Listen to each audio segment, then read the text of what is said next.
Okay, good afternoon, ladies and gentlemen. The Board of Zoning Appeals is now in session for its regularly scheduled meeting of May 16th, 2024. I'm Joey Hargis, Metro Zoning Administrator, and I'll be presenting the cases for review in today's public hearing. Before I begin, I'll ask everyone if they would please put their phone on silent or vibrate so as not to interrupt today's proceedings. The board would appreciate that. The board is empowered to act on the cases before us today as outlined in section 1740-180 of the Metro Code of Law and 137207 of state law. The board requires that 4 members of the 7-member board be present to constitute a quorum. We do have just 4 members present today, so for cases that will be heard in today's public hearing, you will need all 4 votes in your favor to pass the case. In the event you don't have all 4 votes, what happens is your case will stay on our agenda for the next 30 days. If the members who are not present today are allowed to watch the video and participate at the next meeting, which would be June the 6th, and they're allowed to participate and vote on the case. If still after June 6th and that your hearing's called and you still do not have 4 affirmative votes, your case is denied by operation of law. The board will go through all cases set for public hearing today and will vote and discuss on the cases in front of you. The board in their rules does provide applicants 5 minutes to present their case to the board in cases without opposition. That's 5 minutes for the applicant. 10 minutes in cases with opposition. And again, that 10 minutes will be per side, not per speaker. So if you got multiple folks that want to talk, please divide your time before you come up. But the process will be, I'll go through the slides, make my presentation first. I'll turn over to the applicant who will come to the table there in front of you where the 4 microphones are. The applicant will address and make their presentation to the board. And then whatever time's remaining on that clock will be reserved for their rebuttal. The clock will run on testimony. It will stop for any questions the board has of you or staff and your answers. But once I feel you're back in the testimony, we're going to start the clock back up. For the opposition in a case, the opposition does not get a rebuttal. So your one opportunity to speak as an opposition group is to come forward after the appellant puts their testimony on. You'll make your presentation. If the board has questions for you, you'll answer those. And then the applicant will come back and cover things on rebuttal. The board does allow Metro Council members that are sitting or other elected officials who wish to address the board, if present, may approach the board this time to address. Are there any elected officials present who'd like to speak to the board before we begin? Okay, Mr. Chairman, I see none present. The board does have a consent agenda, and prior to today's meeting, the board will the chairman reviews cases for consent, and if he feels that you've met the criteria for the request that you've asked for and that material facts would not alter testimony would not alter those material facts, he recommends the board to the other board members for approval. And I'm going to call those cases that are recommended for consent. And again, if you're here in opposition to a case that I call now, raise your hand, please, and we'll hear it in its regular order. The first case recommended for the consent agenda is on page 2, top of page 2, case 2024-58, Mr. Anthony Eubanks is the appellant at 2412 Old Matthews Road, seeking a variance in rear setback. Are there any parties opposed to case 58 in opposition? I saw the applicants here. Mr. Chairman, seeing none, hardship on this case is a shallowness of the lot. The next case recommended for consent is the top of page 3. The Ernst Group, appellant owner of the property at 3909 Cross Creek Road, requesting a variance in street setbacks in R20 to construct a new single-family residence. Are there any parties present in opposition to case 66 on 3909 Cross Creek Road? Mr. Chairman, seeing none. Let's see. The next case recommended for consent, case 2024-71, Chandler Ventures LLC, appellant owner of the property at 0 Old Hickory Boulevard, again down in the Brentwood Forest Hills area, requesting a street setback to reconstruct a residence on the property. Any parties present in opposition to case 71? Mr. Chairman, I see none. And finally, the last case recommended for consent, case 2024-74, Miss Elizabeth Compton Thomason, appellant owner of the property at 2806 West Kirkwood, requesting a variance in street setbacks. Are there any parties present in opposition to case 74? Okay, seeing none, Mr. Chairman, that is your consent agenda. Again, recapping. Mr. Pepper recommends cases 58, 66, 71, and 74 for your consent agenda.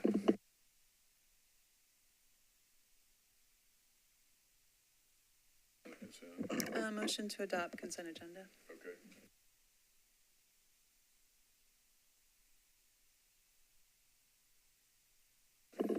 Okay, if you're here for cases 58, 66, 71, and 74, your cases have been granted. You are free to go.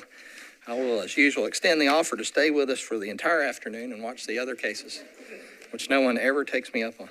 So, but you can't say I didn't ask. All right, ladies and gentlemen, on our agenda, we do have one matter listed at the bottom of page 2, which is a case that has been tied up on votes from our last meeting. Four Stone Capital LLC, the appellant, case 2024-63 is the case number, 1218 Dickerson, and other addresses listed below. This was a special exception request for street setback and height requirements in the CS-NS, MDHA districts, and UZO.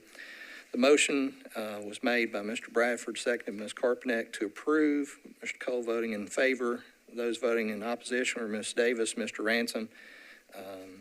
Mr. Pepper, you were not present, and first I'll ask you on the record, have you watched the video? I have. In this case, do you wish to participate in this case? Yes, I vote in favor of that motion. Okay. And Mr. Pepper is recorded as voting in favor of this. With that vote, the case is approved. Case 2024-63 on a vote of 4-2. An appropriate order will be entered, and any appeals will come out of that based off 60 days from today. So, with that, case 63 is approved on a vote of 4-0, and Mr. Pepper will be shown as voting in the affirmative. All right. With that, we'll begin our regular business for today. And if you'll give me 1 second to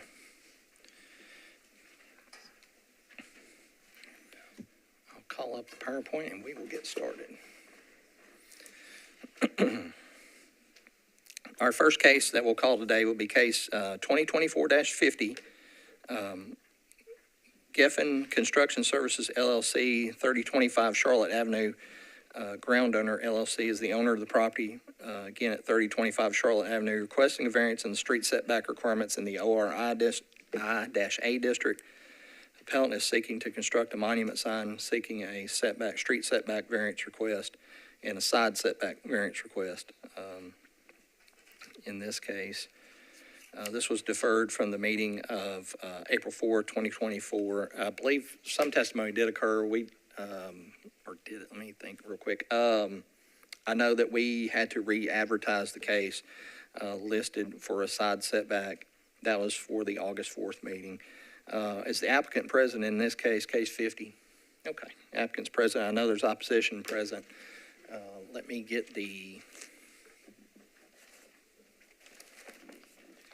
go through my presentation first.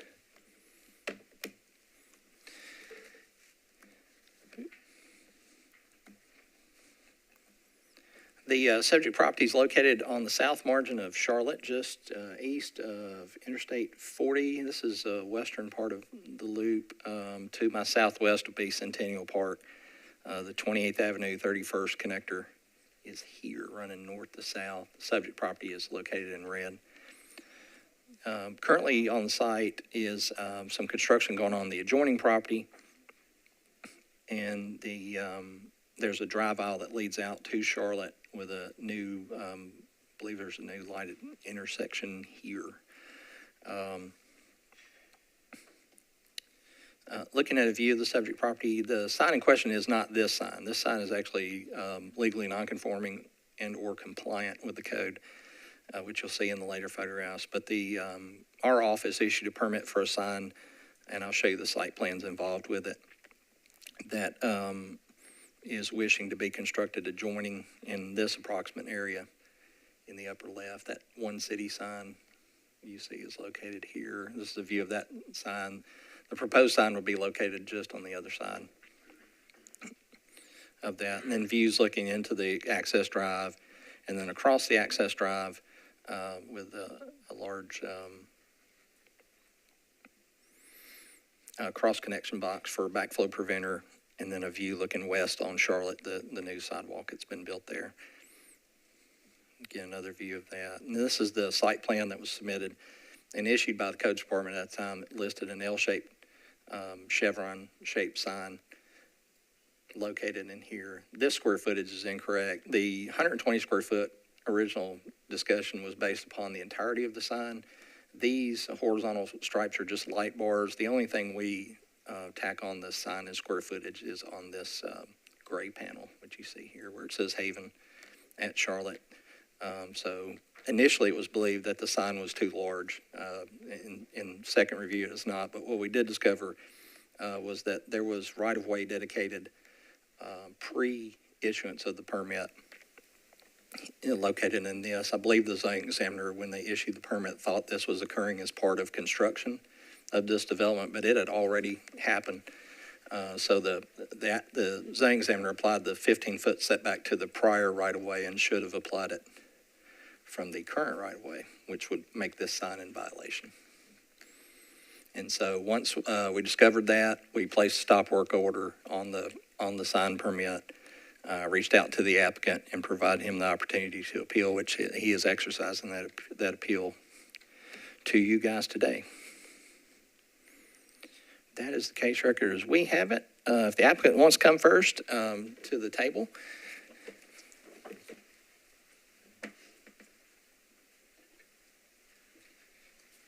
Sir, you'll have 10 minutes to present your case to the board. I'll reset your clock, and after your introductions, we'll get that started. Are there any parties present in support of this case besides the applicant that's present? Okay, seeing none.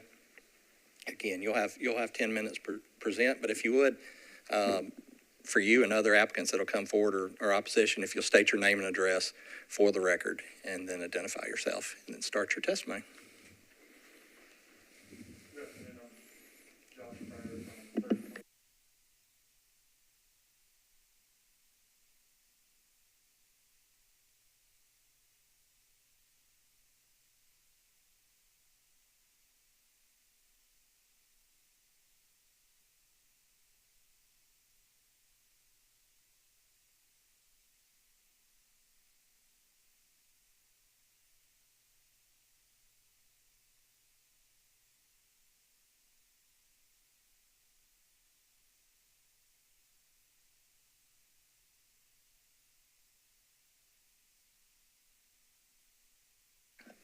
Okay.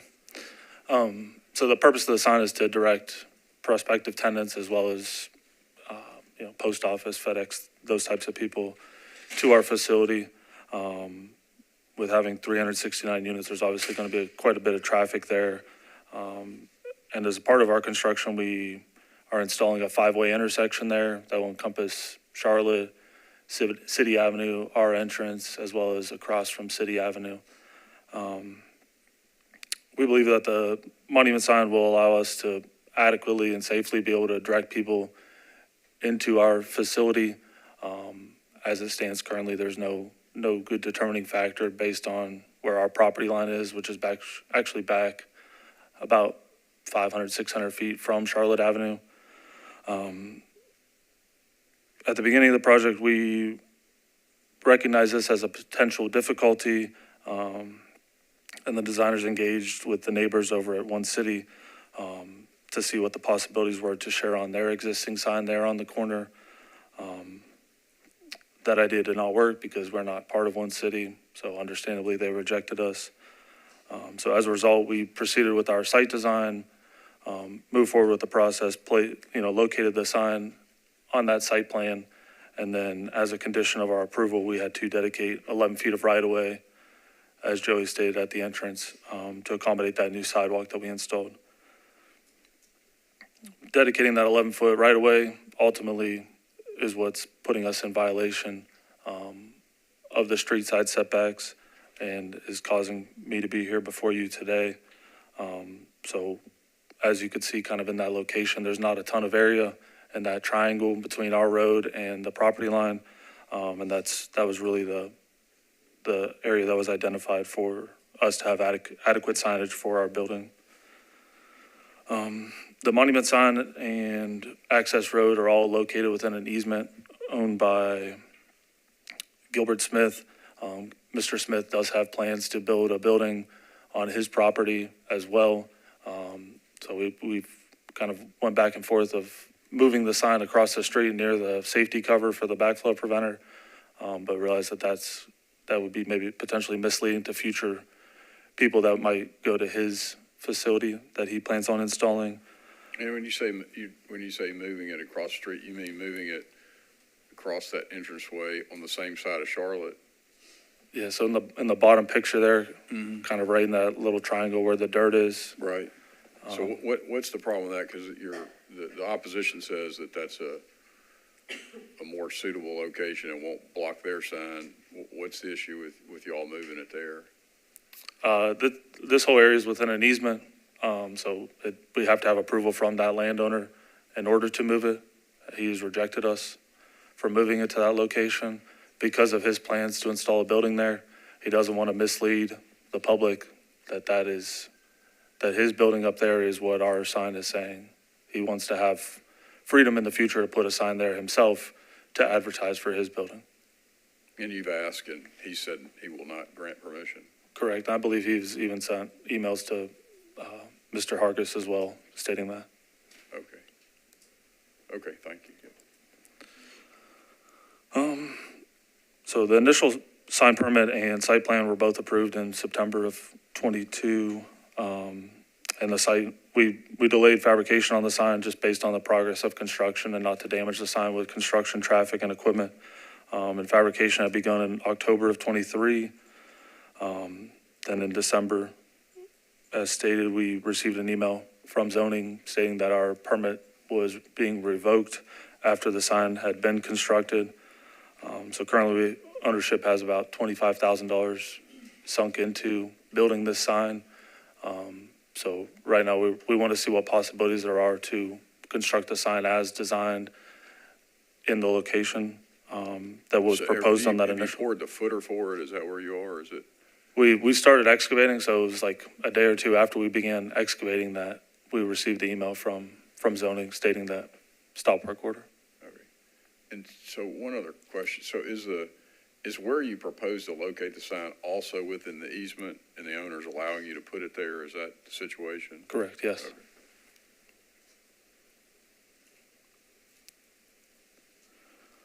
Okay.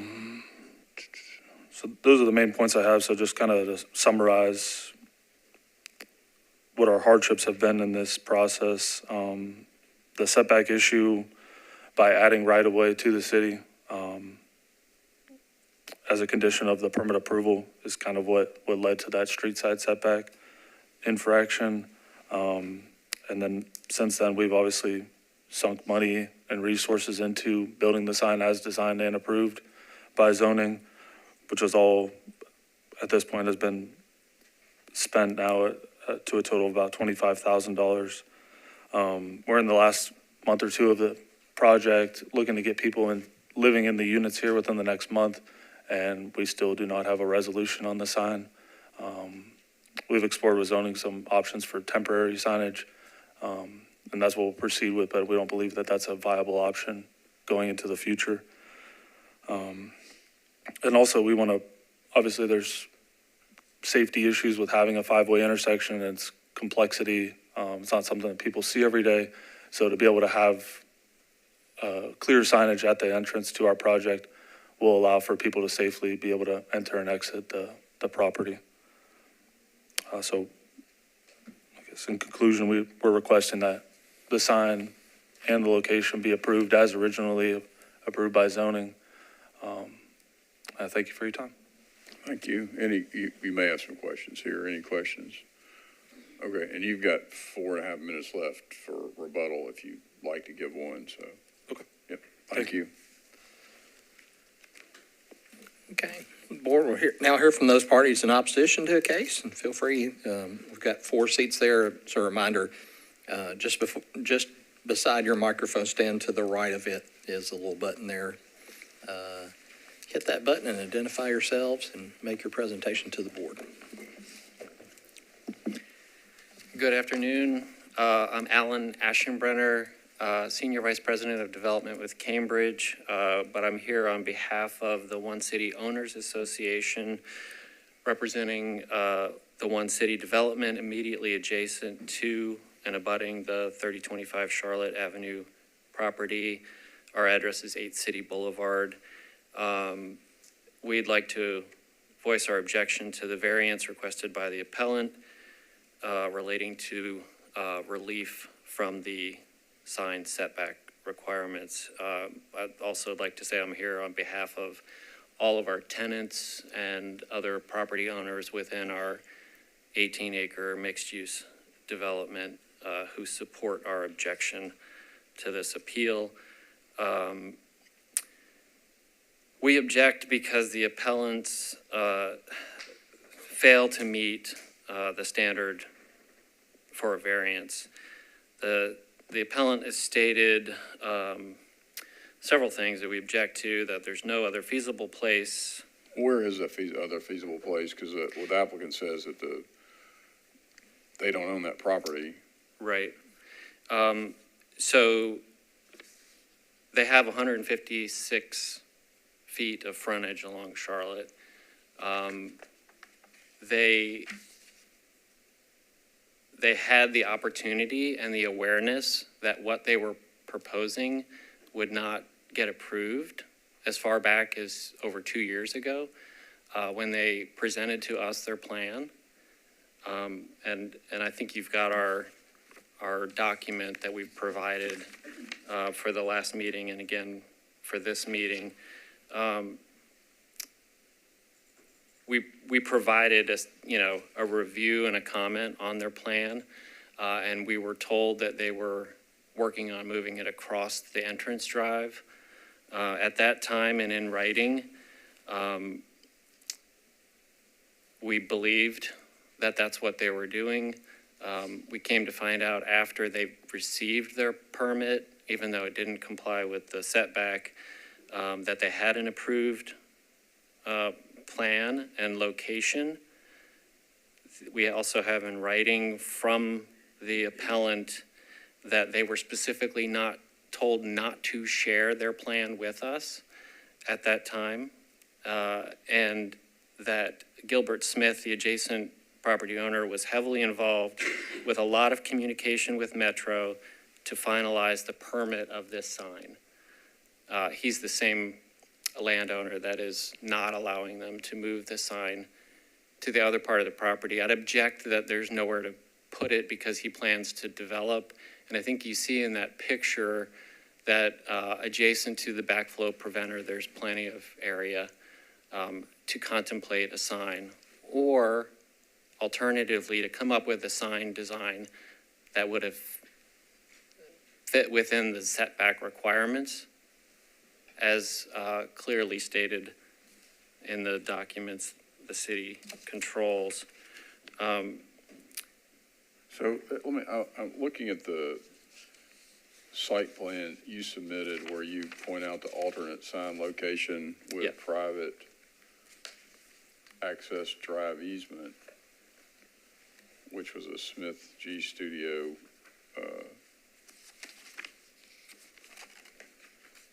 And it's, I think I can see the property line there. Are you,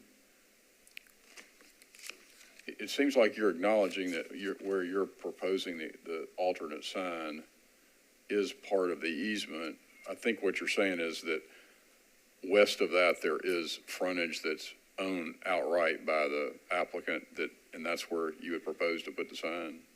That it's all of that easement area for the drive is area that they can have signage, as our understanding is.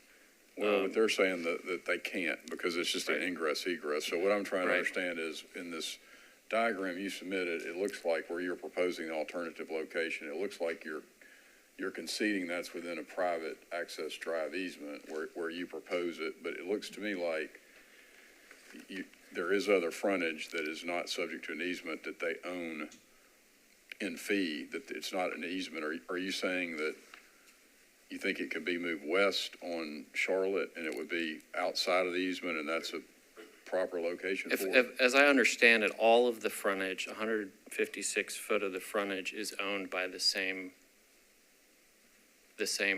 person, Gilbert Smith, including where their sign was approved. Okay, well, that's what I'm trying to figure out. So,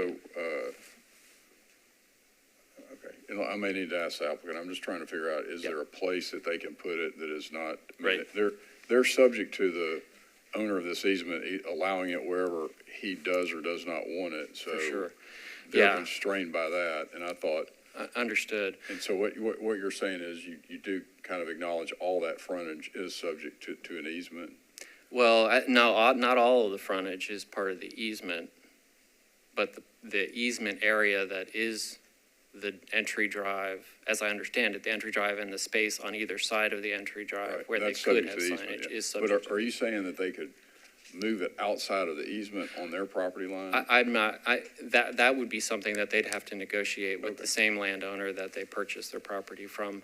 And I will acknowledge that, well, a couple of other things. So they also state that they're asking for this because there's no harm to other property owners and not cause any harm to the public. And I would submit, if you saw the exhibits that we submitted with a mock-up of their sign, that it conceals the existing One City sign that cost about $30,000. Each of the tenants on it has bought their own panels for $2,000 a panel.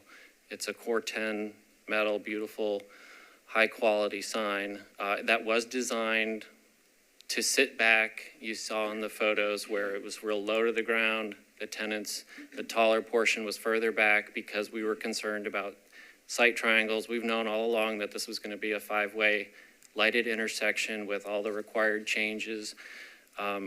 And we're frankly pretty concerned about the lack of sight triangle for cars entering and exiting into their property with a sign of that scale and where it's located. And I read your letter and I do see where it blocks your sign, but are you going to have more of a mess of a situation if there's no sign and the residents don't know where to turn off and go? I mean, isn't that going to create more? I mean, it seems like they got to have a sign somewhere, or Well, you're going to have confusion. Sure. I mean, one thing is I know when people rent an apartment, they know how to get there. Yeah, but they're visitors. And may they're not, visitors, yeah. right? So typically they'll go by streets, right? And we've already granted an easement through our adjacent lot, which is now owned by Convexity. It's the 15-story office building that we've carved out an easement through that lot. That's a 30-foot access easement? Yes, through lot 1 that goes from City Avenue through to their property as an agreement that's been in place with Gilbert Smith long before this building was developed. The other, let me just make sure I got my notes.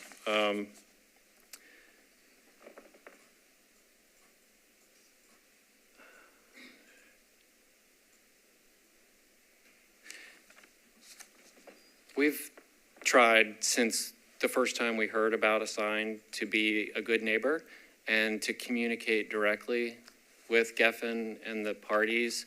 As I said, as far back as 2 years ago when they mentioned that they were going to do a sign, we talked about it.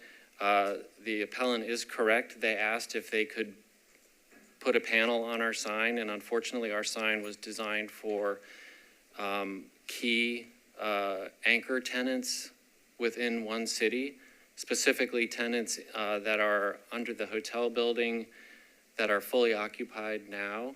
that don't have visibility from any street because they're internal facing. And so it was important for us to provide access visibility to their signage. A lot of them are new startup and locally owned businesses within Nashville.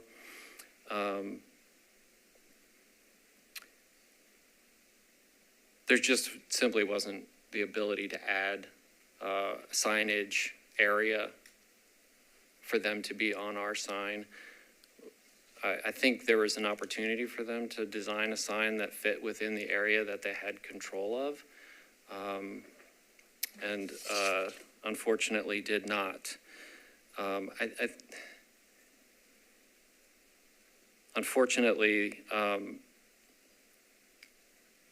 despite our attempts to try to find a solution, in fact, Gilbert called us prior to the April 4th meeting to say, hey, let's let cooler heads figure this out. And we said, absolutely. Let's talk tomorrow and come up with a plan that works. He called us the next morning and said, never mind, I'm going to stay out of it. And then about a week later, the appellant called and said, is there any way we can get a panel on your sign? I said, as we talked about 2 years ago, we still don't have place for you on our sign. Unfortunately, the appellant then said on the phone, look, we don't want to get into a tit for tat, but we have the ability to do temporary signage that's going to be bigger than the sign that we've been approved prior, and we don't want to get into a position where we're trying to one-up each other. And I said, of course, that's not our objective. Our sign doesn't block their sign, theirs blocks ours. Interestingly, in the last few days, the appellant has planted a 6-foot-tall evergreen hedge where the sign is supposed to go, which is odd from a safety standpoint and just an odd timing for that to happen.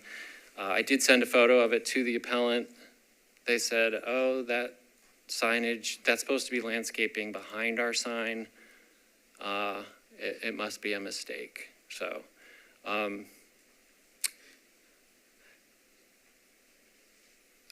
their sign sitting in front of a 15-story office tower is confusing. For them to have a sign for their building when you can't see their building from the street is confusing. Them not having a sign isn't going to change that. Their building is, I think, 500 or 600 feet long. They have incredible visibility from 440. They have opportunity for great building signage. They also have the opportunity to, just like they did 4 years ago, to design a sign that fit within the area that they had control of. They chose not to do it. In fact, Gilbert Smith was actively involved in getting the permit approved per them in writing. And I really hope that this board does not grant the variance, because you're effectively transferring a hardship of a cost that they've taken upon themselves, even though they knew it wouldn't get approved, and transferring it to us for money that we've already spent to negate the value of our sign for any customer coming east on Charlotte Avenue. And our tenants. And I know you've received a written objection from Convexity. Unfortunately, they couldn't be here. They are the most proximate adjacent part of one city with the office tower that you saw in the photos.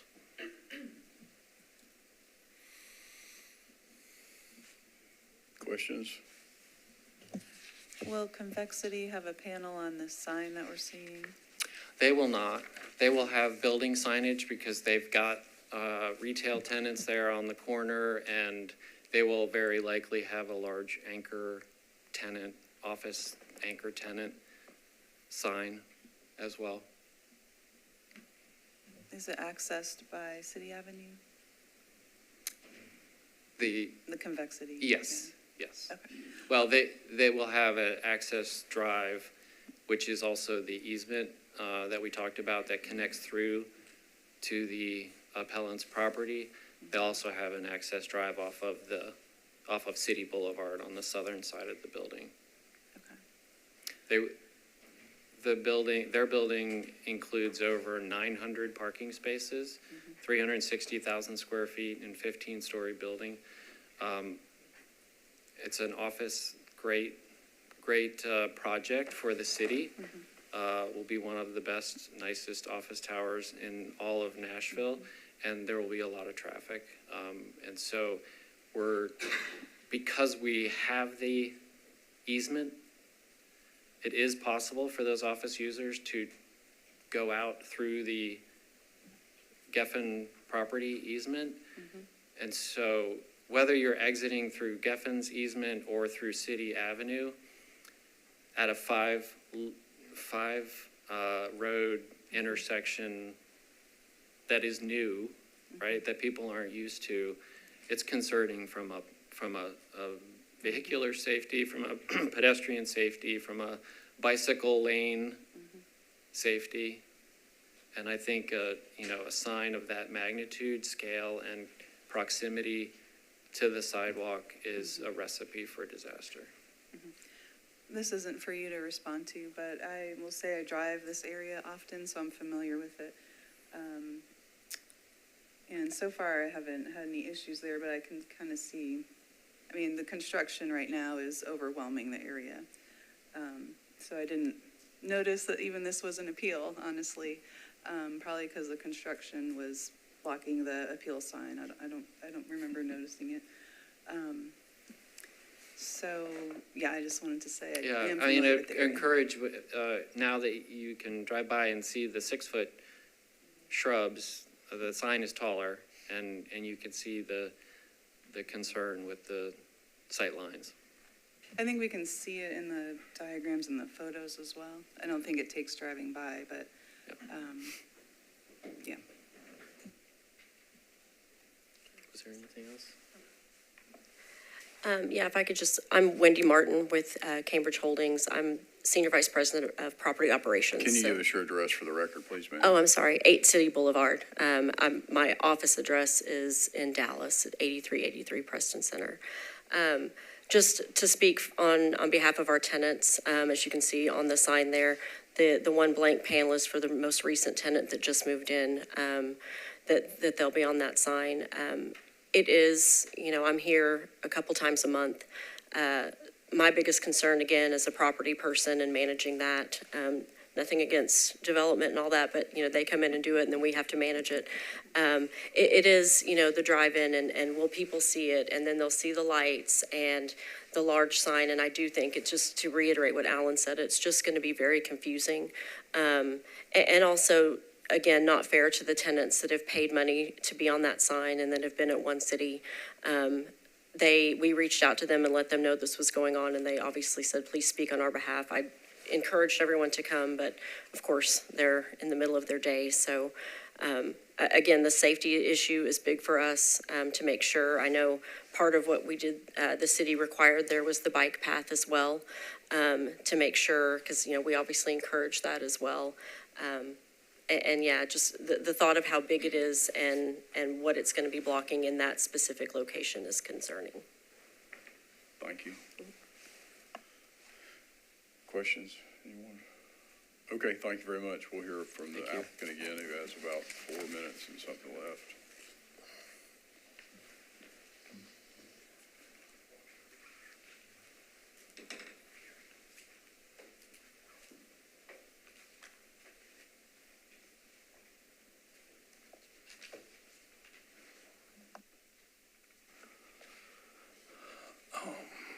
Okay. To clarify, we don't own any frontage outside of the easement along Charlotte Avenue. So you have, that's what I've been trying to figure out, looking at it looks to me like the opposition submitted something indicating that you've got, that you got around 156 feet of frontage, only 90.5 is part of the private access easement. Are you saying all of your frontage on Charlotte is, that's where I'm getting confused. Yeah, so It someone, doesn't match up well with what I'm seeing here. yeah, so someone else owns that full parcel from one city all the way over to the adjacent property, the Alsco property. Someone owns, Gilbert Smith owns from Charlotte Avenue all the way back. So that area all in there is owned by the same landowner that we have our easement with. So you have no frontage. Correct. You have no control of the frontage. Correct.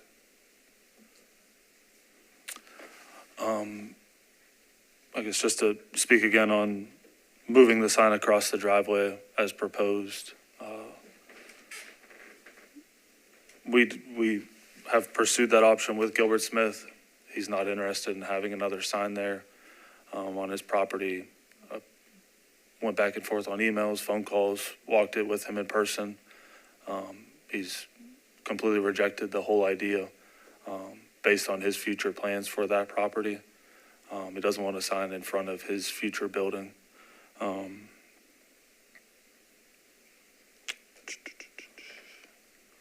And there obviously is opportunities, and we are pursuing opportunities for building signage along the highway.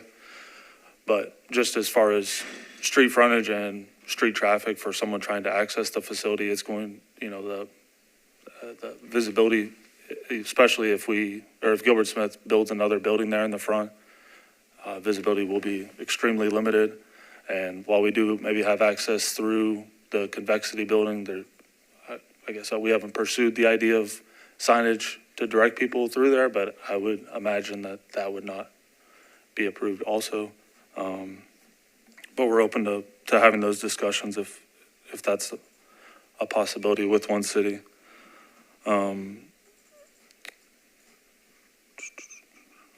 With having this 5-way intersection too, I think that'll actually add clarity to which properties are which in that area. We've moved the stop bar back, so I think it'll actually pull cars back and still allow for visibility there. There is still visibility past the sign to the one city sign. Obviously it's quick, but there is still visibility there and full visibility from the other side. And then as far as the plantings go, and even moving back the sign along, do you mind pulling up that picture where it shows that new traffic signal we have? Yeah, so we floated the idea of moving the sign backwards, but with the new traffic signal that we've installed per DOT, there's not opportunity to put a sign between there and where our retaining wall is to the adjacent property, and without blocking that traffic signal, which obviously then would cause a handful of other issues.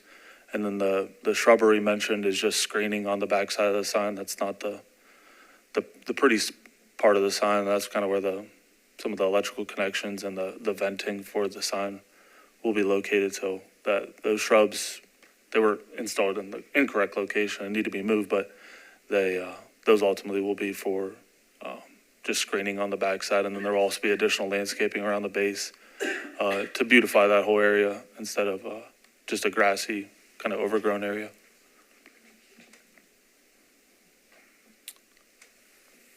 Questions? Well, the sign is rather large, at least the monument part of the sign is large. I don't know where those images are right now. Have you looked at creating a smaller sign? We have floated up those ideas, but ultimately now with where we're at, with having approval, fabricating, and then getting a stop work order, we have a significant amount of money invested in that sign. So we're just trying to exhaust all options of utilizing the existing sign.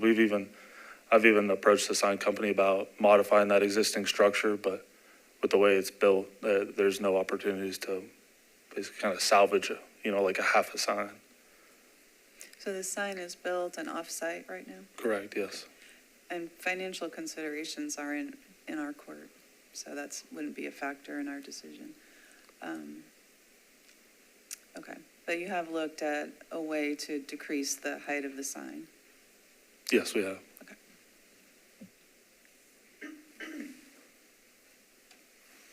Questions? Okay, thank you, sir. We'll close the public hearing and discuss. Okay.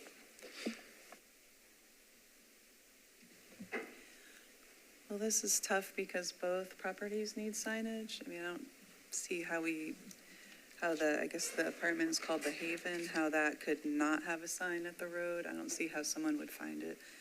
But I don't think the sign needs to be as large as it is. But I think what we're approving today, or looking at, maybe not even approving, but we're just looking at the variance to the setback. I think we can condition the variance, though, on limiting the size of the sign. Yeah. I mean, it does seem, it's pretty tight in there. If the sign was behind the setback, I do see where it gets into the traffic pole. Are we allowed to limit the size of the sign? I think, Mr. Hargis could tell us on that. I think we can grant a variance with conditions, can we not? Or I can answer, counsel? yes, I'm under sorry. 1742.7, you may impose conditions and a variance. Yeah, but the sign size fall into that condition type. I can tell you what the ordinance language reads. It says impose conditions, restrictions, or time limits considered necessary to protect surrounding properties and better carry out the general intent of this title.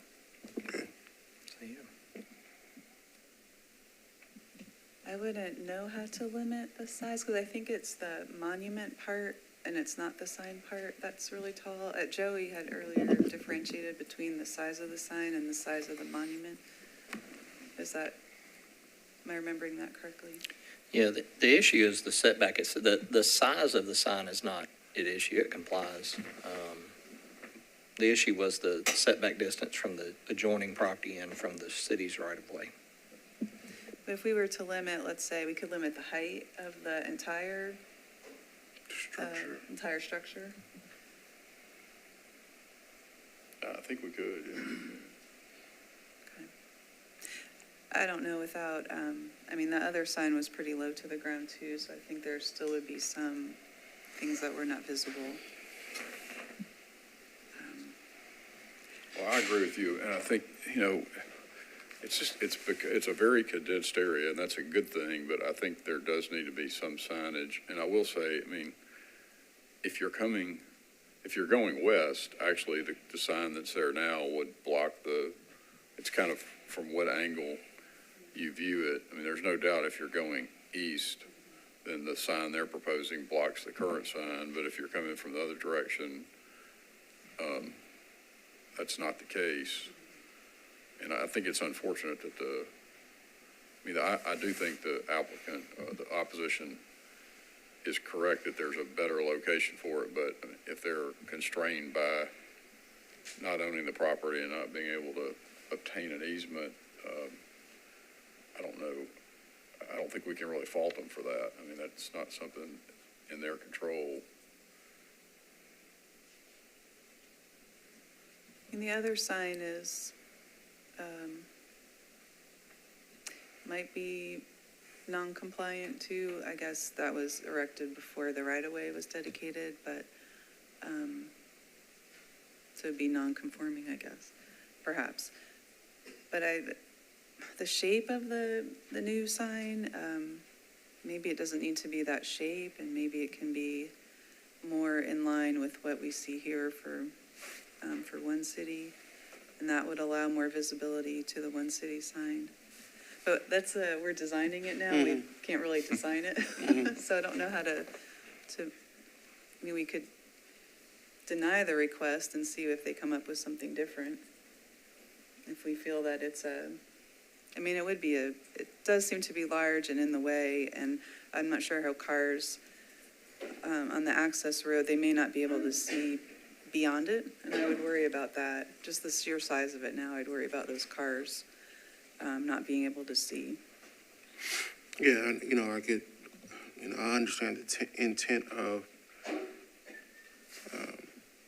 limiting the height so that it's not obtrusive, right?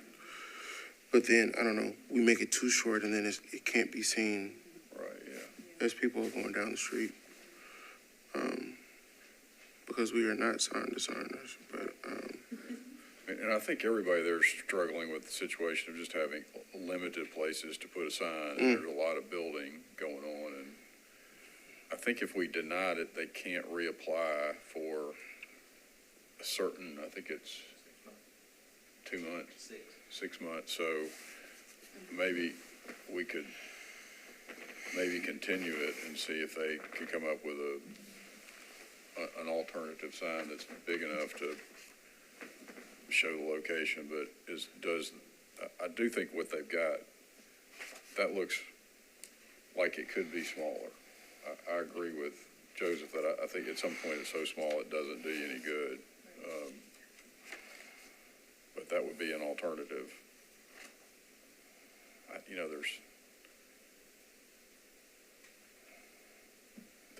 There's not a lot of wiggle room here. It's either, if they're gonna have a sign, I don't see,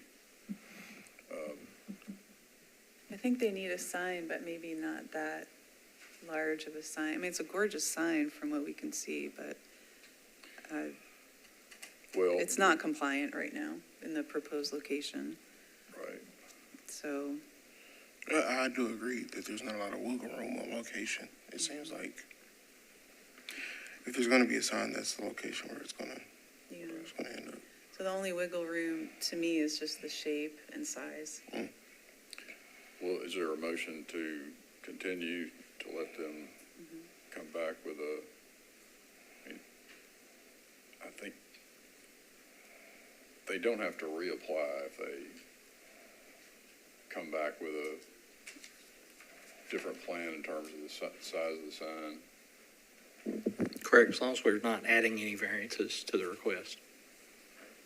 The applicant can reduce the number of variances requested, but no, I couldn't add height to it or something without re-advertising. Well, I can make a motion to defer the case for one meeting and to see if the applicant can come back with something that'll work better. okay, I would support that. Motion, okay, I'll second, that's a motion to defer one meeting. I'll second that motion. Okay, there's a motion and a second. Any further discussion? All in favor? Any opposed? Okay. Motion carries 4-0. That deferral will be June 6th in this room on June the 6th. No additional notice will come out. This is your notice for attending. That case will be heard on the 6th of June, 1 p.m.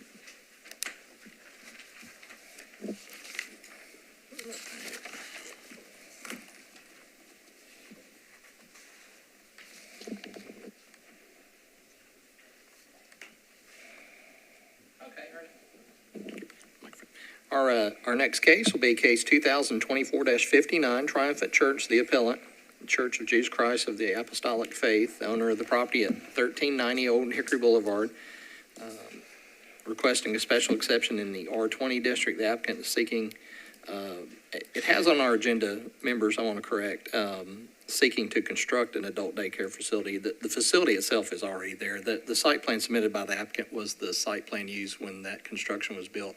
So I took that request as being built new. It was discovered upon my visit there that this building actually exists. So it is to use the existing building for an adult daycare facility for up to 30 individuals. Referred to the board under section 1716-170. The applicant has alleged jurisdiction. We do have opposition present. You have transmittals from Planning Department recommending approval and from NDOT stating we received today that there's no opposition to the request from NDOT. Let me go through the photographs. This is subject property located on the north margin of Old Hickory Boulevard.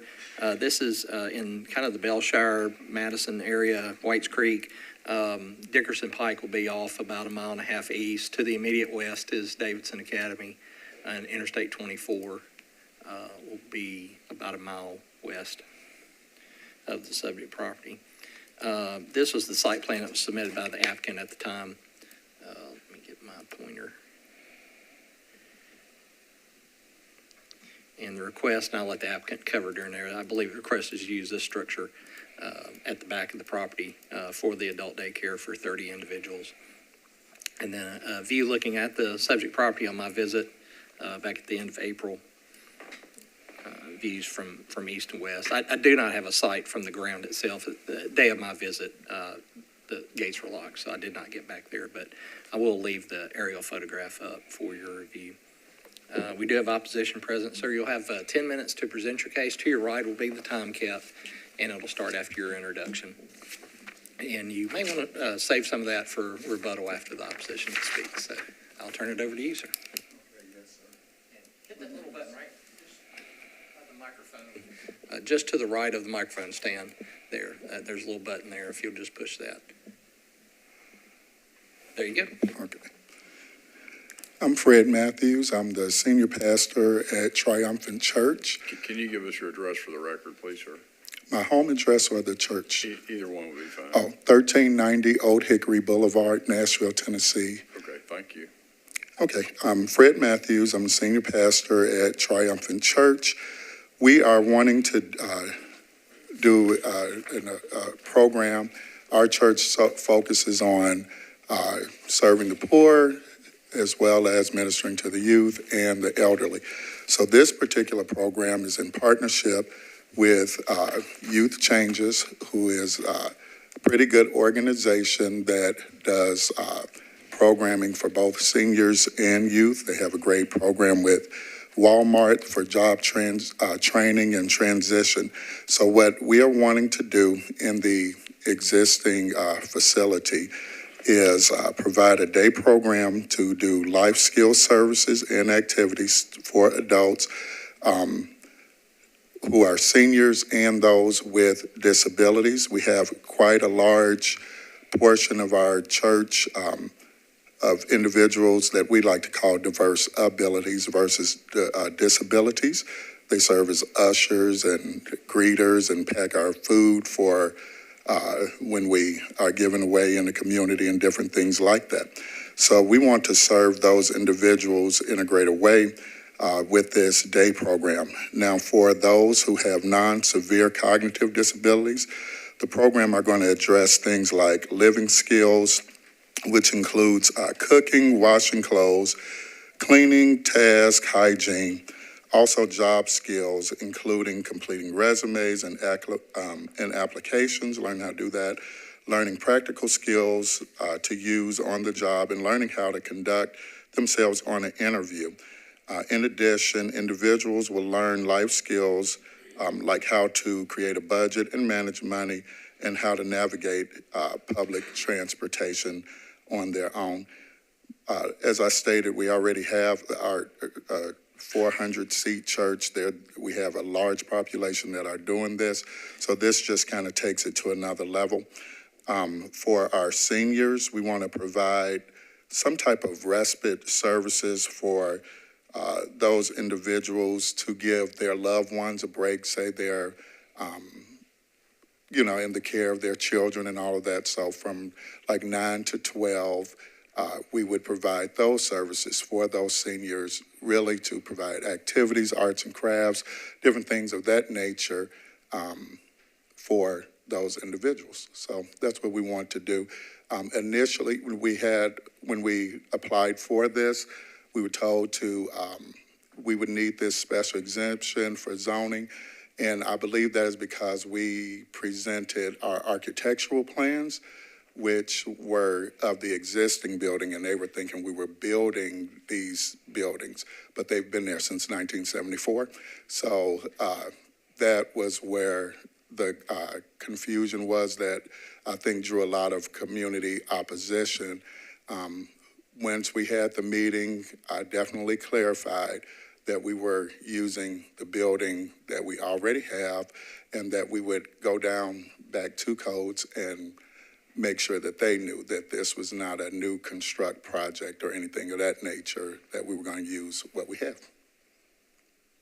Are any of the activities, will any of those be outside? Not that I can think of. No, I can't foresee something like that because the room itself is pretty large. We're more so doing arts and crafts and things like that.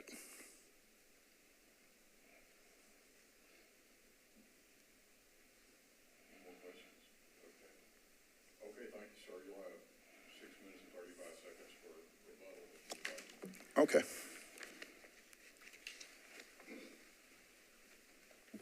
Okay, the board will now hear from any parties in opposition. Feel free, if there's more than one speaker, come forward. And we've got 4 seats up there.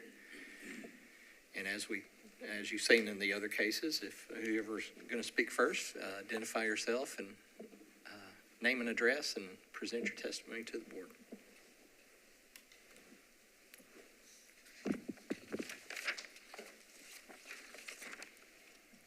Hello, I'm Dr. Carolyn Baldwin Tucker. I live at 1521 Naples Avenue, Nashville, Tennessee. As a property owner within the 1,000-foot radius of Triumphant Church, I'm asking you to vote no regarding the special exception request because it does not meet the general provisions of the special exception code.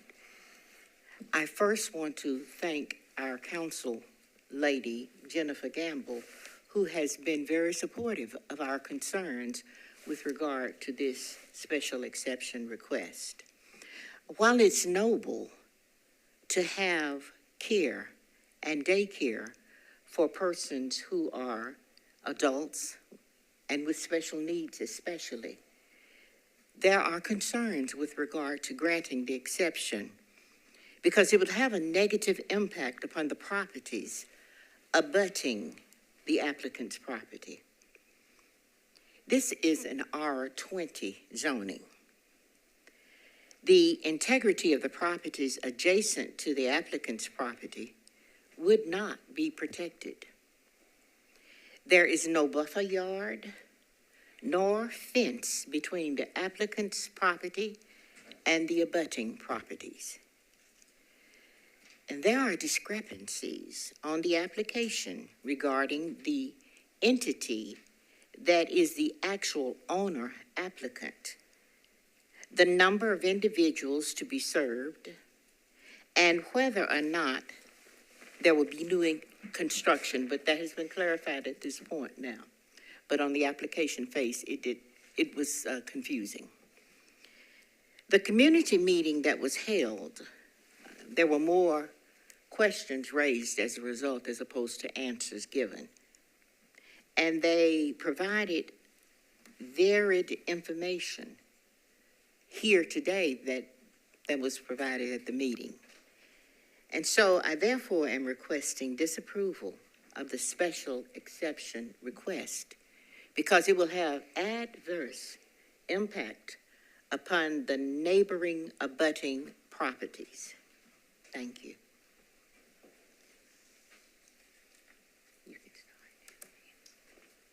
Ma'am, can you turn your light on? If you'll push that Certainly. button, you'll see a red Thank light. you. Thank you.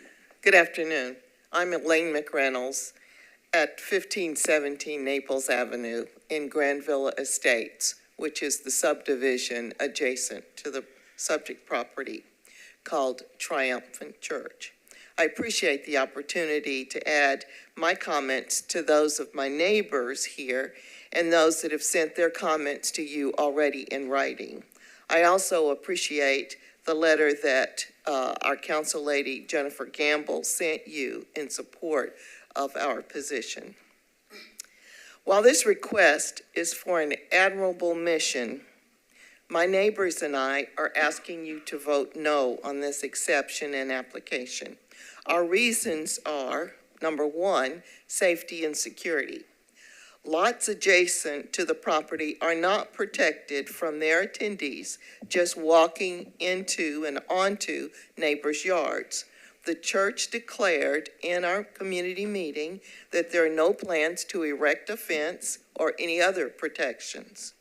Approval of this request would present adverse effects on my neighbors' properties and possibly increase their homeowners and auto insurance costs through no faults of their own.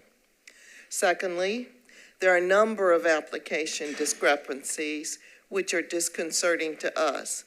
The church sign says Triumphant Church. The tax assessor and the warranty deed list the Church of Jesus Christ and Apostolic Faith as the owner without any mention of a DBA.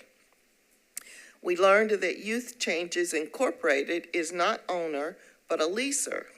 The number of attendees is listed as 19 in the application. In the meeting, the number was 25. Other numbers, as recently as today, go from 15 to 30, as I've mentioned. Lastly, we were under the impression that this request was for an adult daycare. We were thinking seniors, not 18-year-old high school seniors potentially, as stated in the meeting. For the above reasons and several others, please vote no on 24059. Thank you. May I ask you a question? Certainly. So the building has been there a while and there hasn't been a fence, and do you know what they've been using the building for all these years? Yeah, I've been in my residence for 46 years. It was Calvary Church of Christ. That may be a slight misnomer. It's Calvary Church. And then it was, it had another name. The applicant bought the church, I think, in July 2022.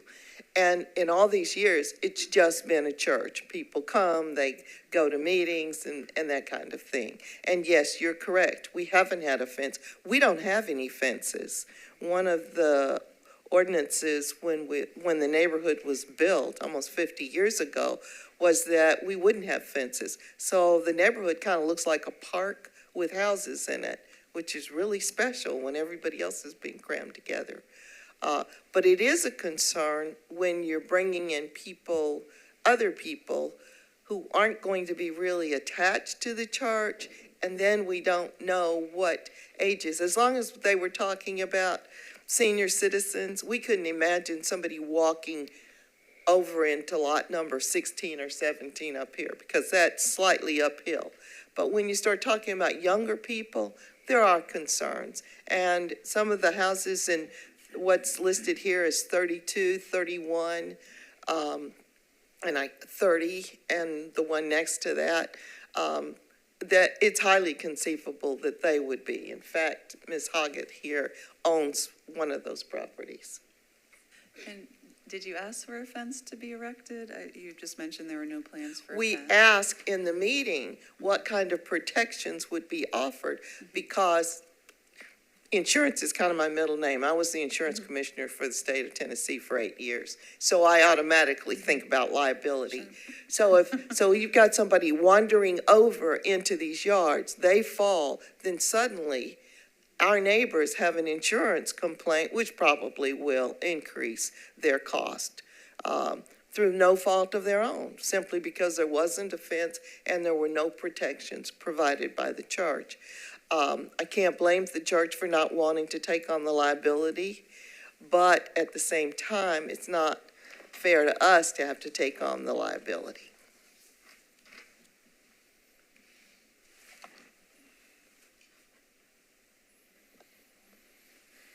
Hello, my name is Mary Hoggett, and I live at 109 Bella Court. And thank you for this opportunity, but what I want to say is, I want to give you an example of questions that was asked at the meeting concerning safety. My question was, how would they ensure that the clients would not wander on the residential properties? It was said they could not guarantee that the clients would not wander off onto the properties.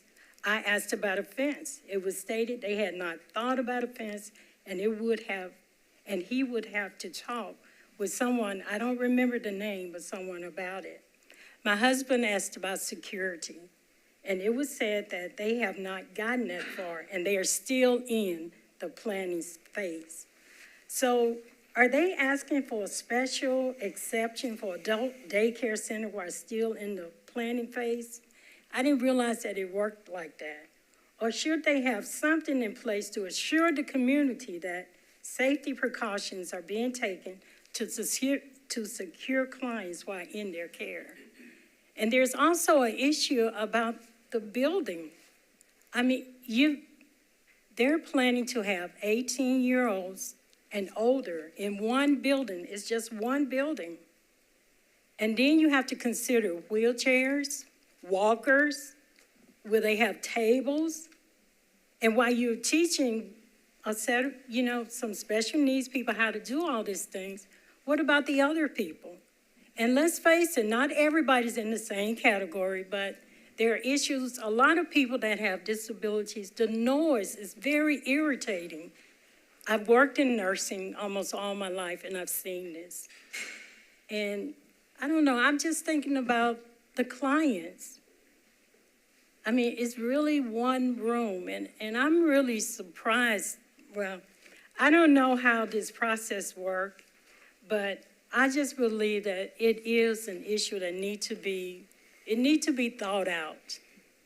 I think I don't know, I can't speak for them, but to sit down and think about, you're putting all these people in different age groups, you're putting them together, and some do have some special needs. And what about incontinence? Where are they going to place all the material that they're going to need? They're going to need supplies. Clients need to be changed. Where are you going to change them? And then there's an issue of dignity. Some people might be incontinent. And let's face it, I mean, it's really embarrassing if you do it on yourself and then they have to take them and change them. And not only are they asking for 25 people to be in one room, I always thought that they had facilities for that. Because some people want to play checkers, some people be doing all this in one room. That's my issue. I'd like to just reiterate that the special exception in this instance is not compliant with the general provisions that are set forth, in that it would negatively impact the abutting properties, and the neighbors are having concerns regarding that too. And so we here again to reiterate, respectfully request disapproval for the exception. Will you also talk about the R20? It's not relative to new construction, it's relative to the variance. Yeah, the new construction, the aspect was mentioned about whether or not it was relative to the new construction, but the R20, the exception was based on the fact that this was a church that is allowed to be in a residential area. But it had nothing to do with the construction as was mentioned earlier. So R20 is where we still are, and it does not allow for that. Would you like to continue with that too? No, that's, okay. Any questions for the opposition? Okay, thank y'all very much. The applicant has some time for rebuttal.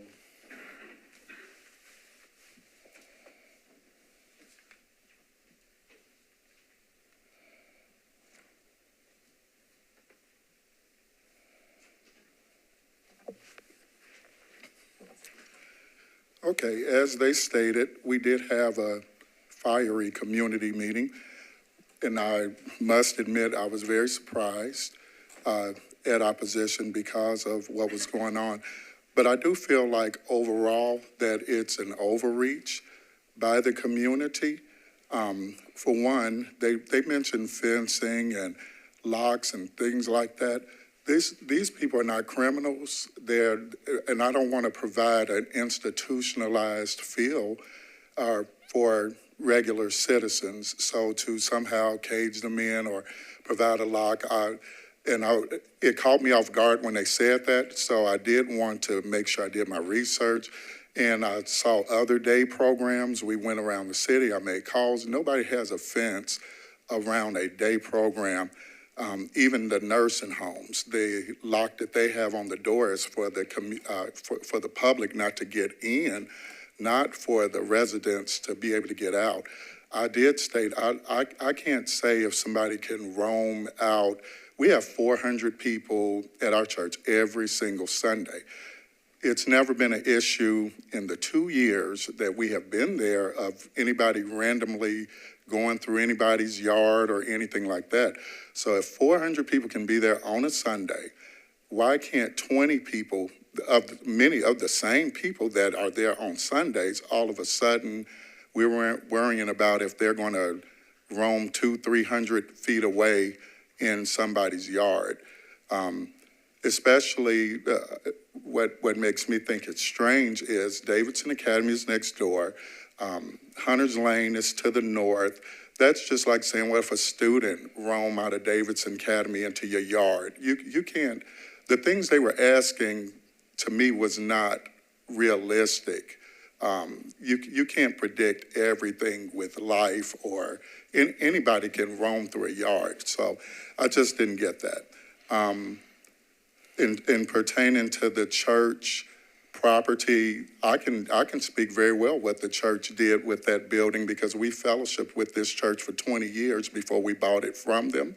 And they did have programs. We were part of those different activities. We always had church council convention meetings. They were very involved in all of that.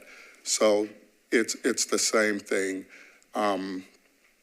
It was concerning to me that they stated somehow their property value would go down because of seniors and people with disabilities. That sounds like discrimination to me. All because a person may have cerebral palsy or they're a senior or something like that, to not want a program that helps them. To me, I want to be a good neighbor, but I want to be more first a good human being, not somebody that is, especially with minorities, discriminating against that. That's strange to me. And I don't want to cage people in as if they have committed crimes. This is not a detention program.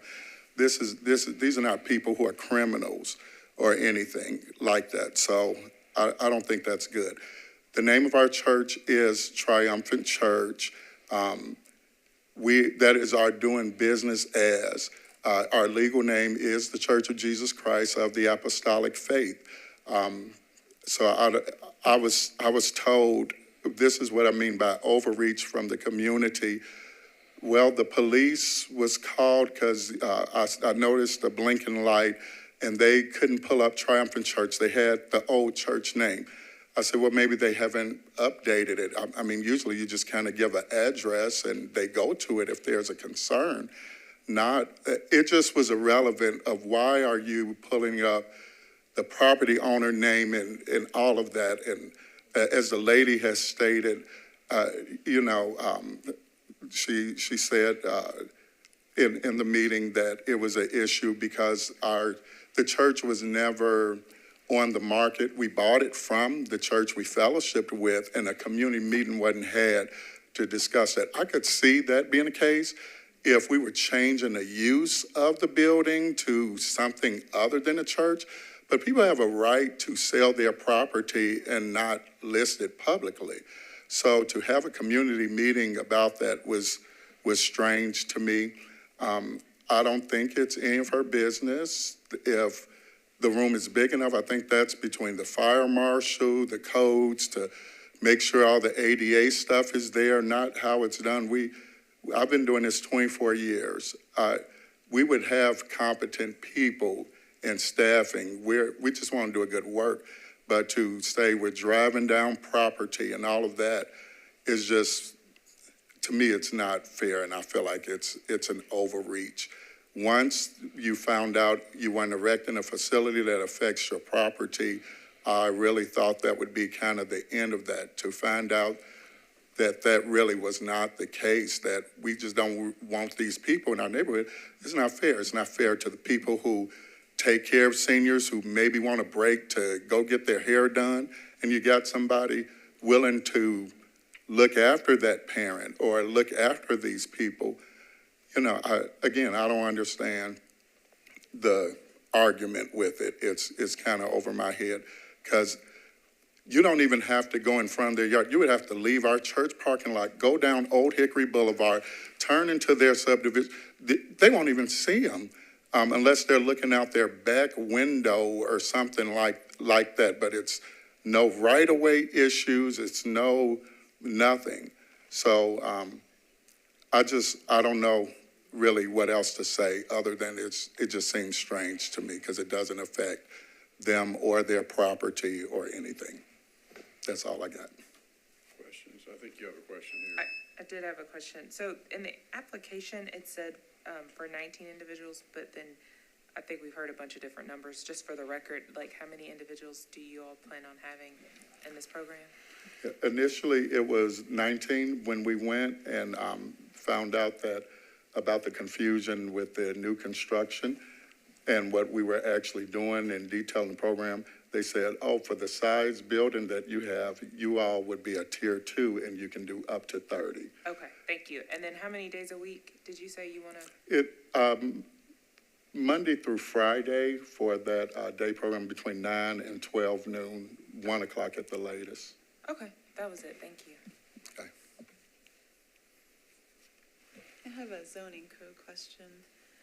We're looking at section 17.16.171, but I'm not sure if we're looking at A, B, C, D, probably not A, but I also have an outdated version of that, or an older version, so if you could let us know what we should be looking at, would be very helpful. Sure, it's, let's see, that would fall, it's letter C, daycare center.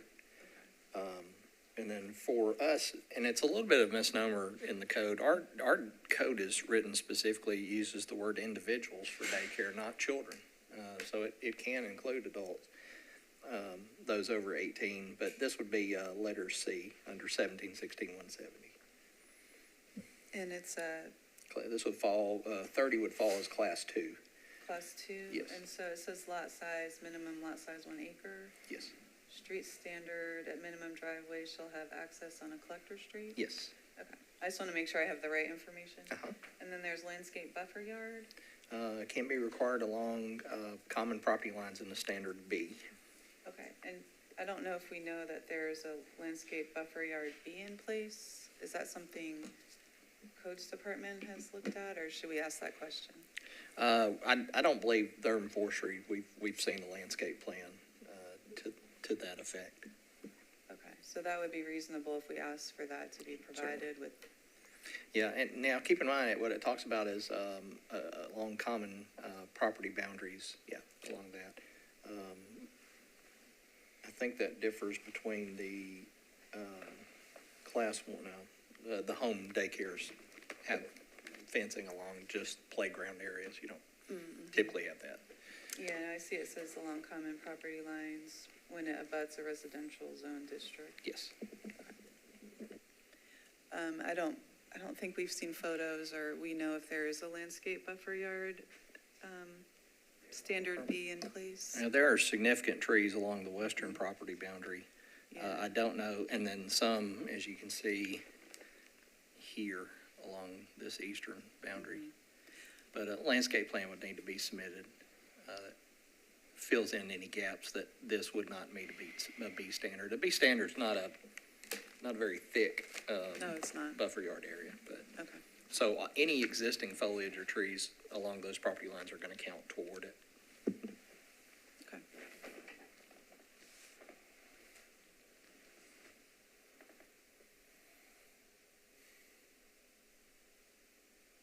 Any more questions for the applicant? Okay, sir, we're going to close the public hearing and discuss. Thank you. Okay.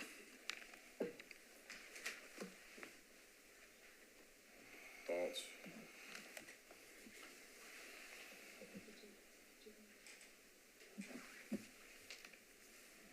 You can go ahead. I was just gonna say, it seemed, we're limited in what we can look at, really, for these specific provisions. I mean, I don't know about the landscape buffer yard. It seems like that would have to be submitted if this moves forward and would have to be adhered to. I mean, I guess it could be approved without knowing that, as long as there was a condition that that landscape buffer yard was met. I was just gonna say that, I have family that lives in, Brick Church, and so I take this route to get to this house, so I pass this church every time to get to Whites Creek. And I think if we put a condition that codes make sure that there's a landscape buffer all the way around, I would be supportive, because I do think that, this special exception is always a little different when it involves a church. I think it's important for everybody to remember that the standard we look at when it's a church is different than we would say just a non-religious entity. And because this connects to their mission, it doesn't matter if the church themselves is doing it or they partner with somebody else, as long as it aligns with their mission from the case law that we've read. And so I think this aligns with their mission. It is just during the day.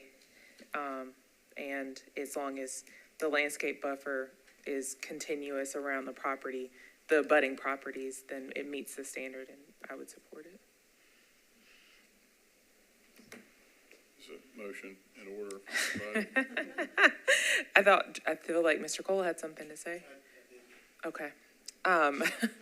Then I'll make a motion that we approve the special exception because it meets the criteria of the special exception, with the condition that codes verifies that there's a landscape buffer that is continuous around the property and any abutting of properties to provide some sort of landscape buffer between the church and any abutting properties. I'll second that. Okay, there's a motion and a second. Any further discussion? All in favor? That passes 4-0. Okay, if we can take a 5-minute break. Okay. before we The call- case is approved on a vote of 4-0 with condition as stated. The board will be in recess for Yeah, just, approximately 5 minutes. then we're gonna come back to.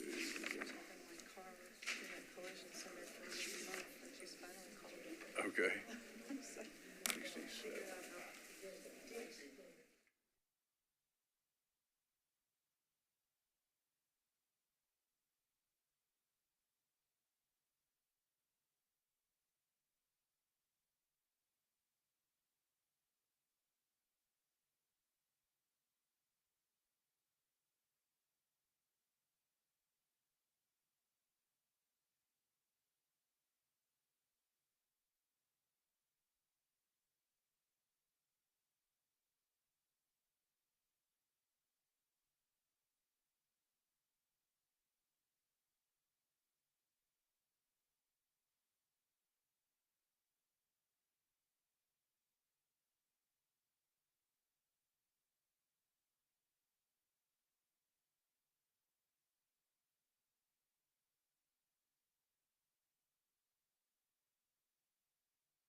Give me 1 second here. Let me pull up the correct file.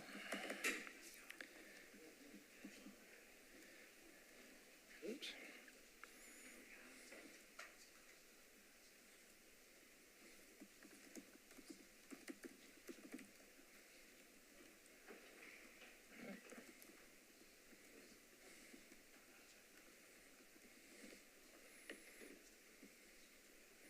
Okay, our next case will be case 2024-67. Mr. Michael Craddock's the appellant, M Squared, owner of the property at 715 Cherokee Avenue, requesting a variance in landscape buffer yard requirements in IWD to construct a new warehouse. I know the applicant's present. Are there any parties present in opposition to this case? Mr. Chairman, seeing no hands, I'll get the applicant come on up to the table, and I'll go through the presentation first. Okay, again, this case is in regards to 715 Cherokee. The nature of this request, and I'm going to stay on this for a minute. This area is an area in transition. This particular neighborhood was pretty much all IWD at one time, zoned the entire block face on both sides. Over time, the Metro Council has rezoned properties that you see here and across the street and beside the applicant here, and then this little parcel in between. But the rest of this entire area is zoned industrially. The applicant's wanting to build his warehouse on this parcel of IWD here, and it requires landscape buffers in the form of standard D, which is a minimum 30-foot wide all the way around. His lot is 50 feet in width. You can see we have a problem in that particular instance. The item I have listed as no buffer, but the applicant is proposing to do a landscape buffer A along both the eastern and western property lines, because this is recently been rezoned to RM. The parcel to the west is RM, but I don't believe built upon yet.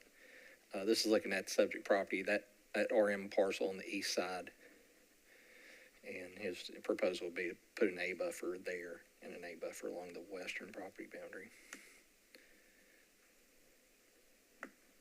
And then this is a view of the adjoining, rather new multifamily development to the east.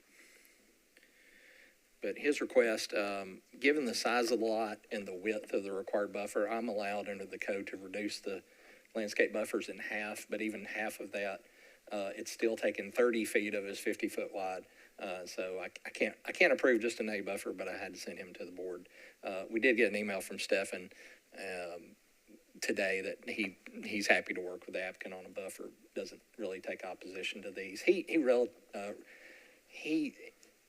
may allow, in the code allows waivers of landscape buffers in instances where the zoning patterns changing and, neighborhoods, it's likely to get rezoned something else. And he's granted many of those waivers in the past. This one he just kind of stuck with because it's sort of the remnant IWD on this side of the street, whereas everything around it's been rezoned to multifamily. And what was that, what were you suggesting that they do instead of the 50? It's an A buffer along the A2 is the buffer. It's a 10-foot wide buffer in width, but would have trees and understory and shrubs per every 100 foot around the sides where the building, would buffer the building. Wouldn't go all the way back to the north there necessarily, because they're not, unless they use that area for a lay down yard or something. But generally we make them buffer the building area. That's the case records we have it. No opposition present, Mr. Craddock. Sir, you'll have 5 minutes to present. Mr. Chairman, members of the board, my name is Michael Craddock. I reside at 4414 Brush Hill Road in Nashville. I've lived in Nashville all my life. I'm a rare individual. This is my son, Michael Jr. He resides at 831 Cherokee. He's got a shop there that we built back in 17 and 18. He's in the landscaping business. The D buffer, as Joey says, would take up 30 feet of his lot. It would be very difficult to build a tall, skinny warehouse on 20 feet. So that's why we're here. And of course, since Michael's in the landscaping business, we certainly would agree to the A. But it's important to notice that the RM property there They don't have back doors, they don't have back porches, they don't have decks or anything. So the only way they would see is out their windows, which they'll see anyway, quite frankly, because they're second-story windows. So unless you folks have some questions, that's the summary of what we're requesting. With the A buffer? We are. Okay, yeah.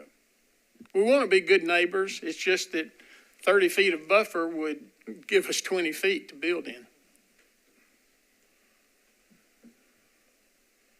Yeah, and you'd have to have any kind of buffer that worked on that other side, you'd have to have 50-foot tall pine trees, so that ain't gonna happen, so. Any questions? Okay. I'll make a motion that we approve with the condition that the applicant provide the A buffer. I second. Okay. Any further discussion? All in favor? Okay, thank you. Thank you for your time. Thank you, Mr. Craddock. The next case, for the record, case 68's been withdrawn by me. No variance is needed. So moving on to case 70, top of page 4.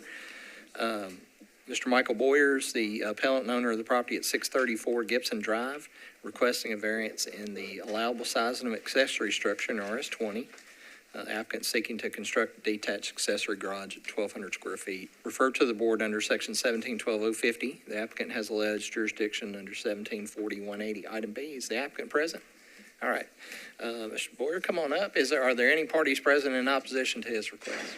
Okay, seeing none, Mr. Boyer, you'll have 5 minutes. Let me go through my presentation first and explain to the board the code provisions involved. The subject property is located on the west side of Gibson Drive up in Madison. You see his property is in red on the screen. Notice his house location. Looks like a little storage building there. The zoning code permits all residences in Davidson County 700 square feet of accessory structures, and then a sliding scale of additional sizes based on 50% of the footprint of the residence that's involved here, and that's just footprint, not stories or floor area. So when we apply that standard to this gentleman's property, he's restricted to 700 square feet of allowable size. He's requesting a building that's 1,200 square feet, and so the variance is 500 square feet. The view looking at the subject property on my visit May 8th, and then homes to the left and right side of it. Mr. Boyer, I got a little confused when I came out to the site. I looked at the tax assessor's website, and it was a brown home, and I noticed when I got out there it was white. So you apparently had painted it recently. So so if you saw someone driving up and down the street there looking to make sure I had the right house, that was me. But I'll leave the aerial photograph as probably the most indicative slide. And with that, I'll turn it over to you, sir. My name is Michael Boyer. I live at 634 Gibson Drive. I'm requesting a variance on the size of the detached garage that I would like to build. Probably because the amount of vehicles that I would like to get out of the elements and put in the structure. I'm a mechanic by trade and a car enthusiast. I have 3 classic cars that I would like to get in a garage and out of the elements, and off the driveway that's in front, kind of beautify the neighborhood as it is. Another reason why I want to build it that big too is not only to house the vehicles, but also a workshop for myself. And then the placement to why I didn't chose against attaching it to the house is I would have to take a tree down. The only place where I could actually really put it, I would have to take a tree down, and there is a slope and a grade to the yard. Looking from the street at the house on the left-hand side there, it slopes down that way.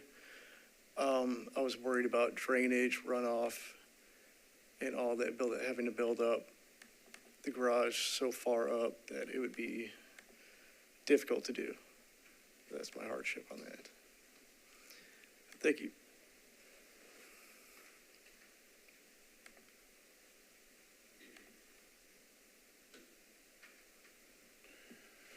Any questions? Sorry, I've been having computer issues, so I've been trying to get open your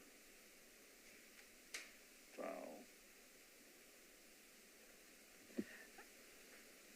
I guess the only question I would have for the applicant is I understand the placement of it based off of the slope and the drainage of the runoff, but is there any variance connected to the size request? Because that's what we're really hearing is the size, not like the connection between the size requested and then the lot.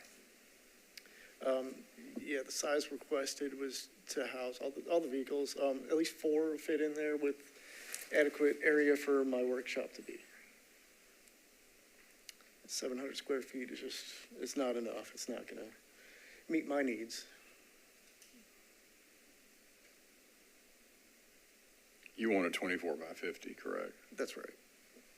What's allowed, 700 square feet. 700 square feet, sir. which would, how many square feet is this 24 by 50? It is 1,200. Okay. So you want 500 additional square feet? Correct.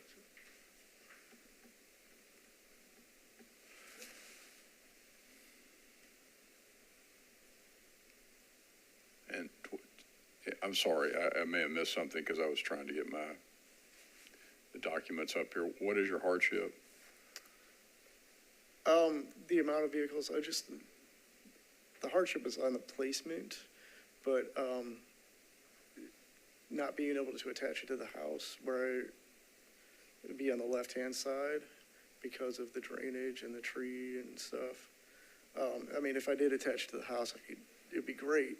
I would love to do that because I could do any size I wanted to, but being detached, I'm limited to 700 square feet.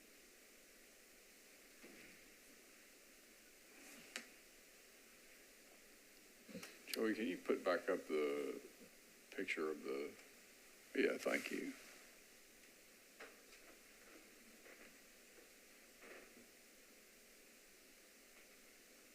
So you've got a drainage, what's your drainage issue on that? The grade is, I believe it's like 5 or 7%. I can't remember. I'm sorry. I think it's a 5 or 7% grade right there.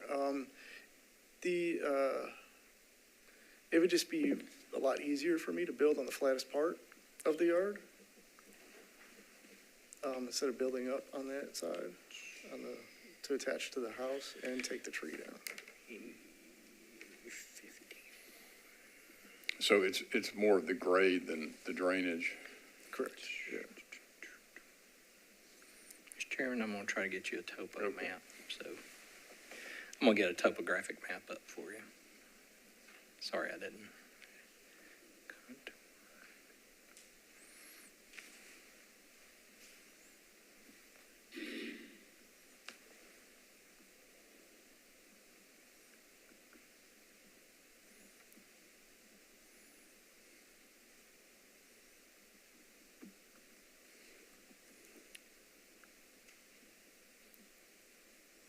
Let's see if that comes through.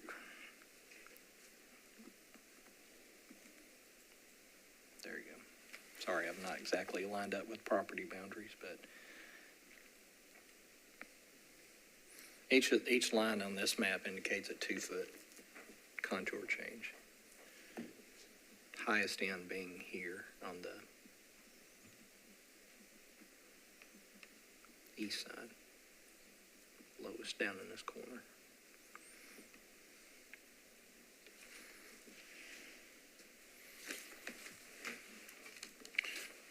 Any more questions for that? But we'll close the public hearing and discuss. I had a codes question. How much can he build if it was attached? How many square feet? The only limitation to that is the maximum building coverage of the zoning district. Let's see.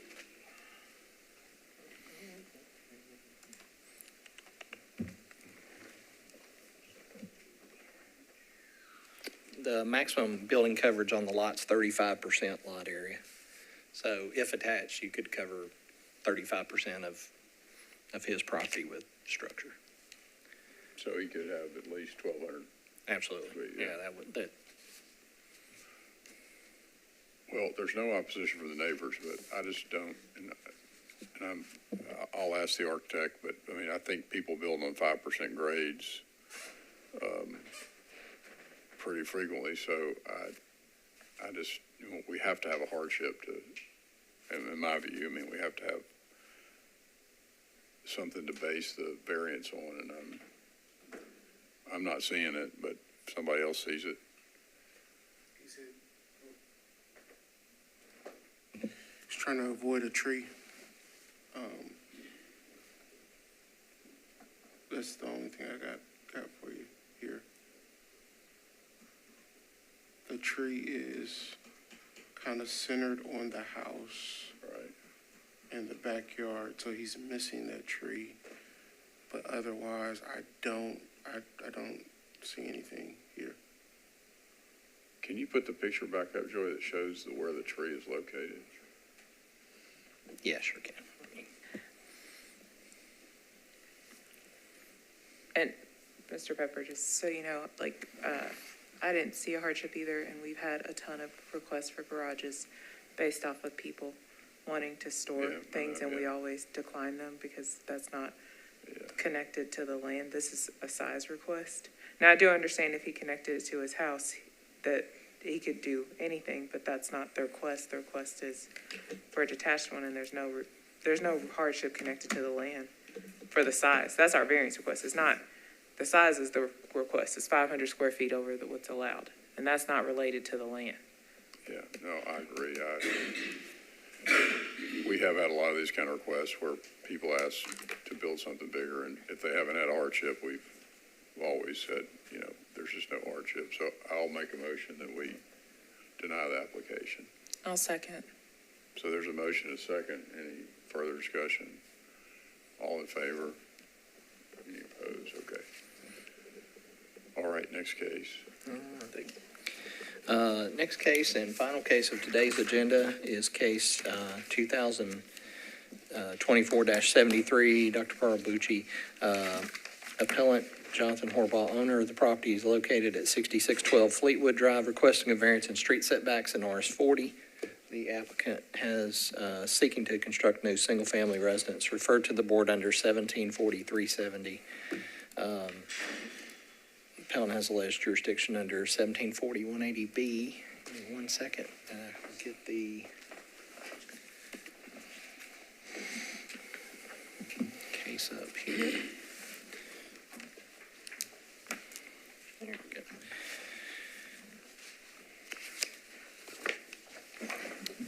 Okay, the subject property is located at the corner of Fleetwood and Summerly Drives. Let me explain the different graphics we've got here. The red location was the previous residence that was on the property, was located in red.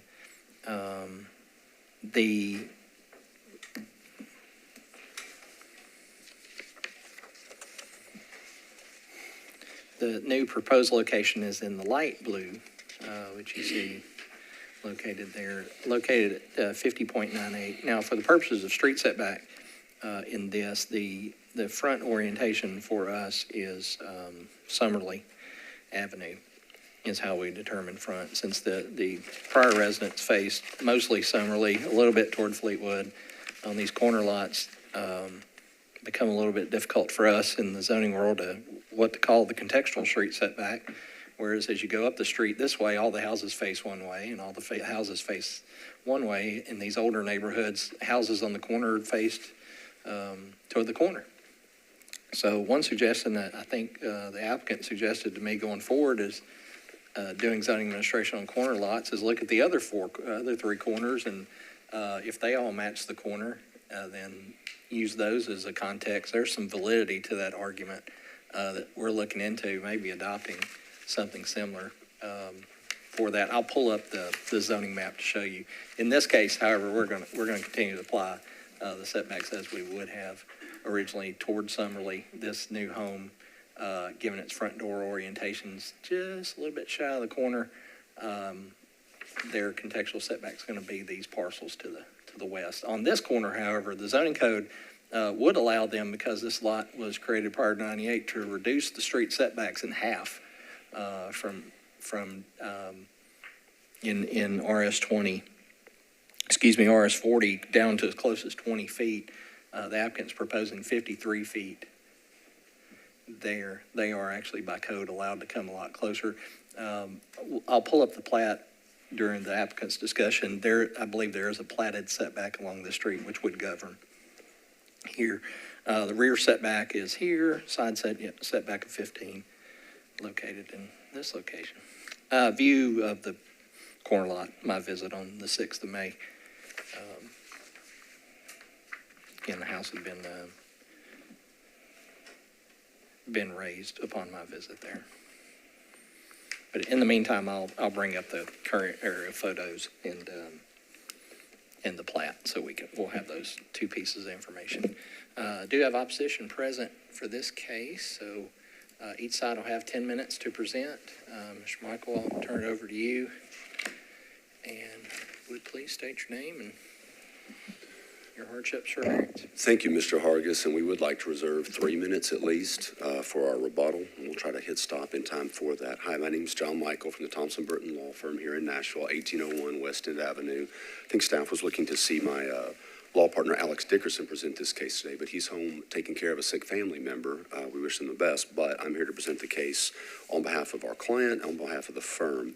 Mr. Hargis has given you the basics. It's a contextual street setback. Corner lots are contemplated under that ordinance, but this one we think was a bit unique because of the relatively shallow lot, and I know that Mr. Hargis is looking to pull that back up. The packets that we distributed, I think in Exhibit A, demonstrate that this is roughly a square lot, but that then the remaining houses as you go down Summerlee or as you come up Fleetwood are on both sides longer and more rectangular, the more traditional shape. Not all of them, but enough of them that this represents a unique lot.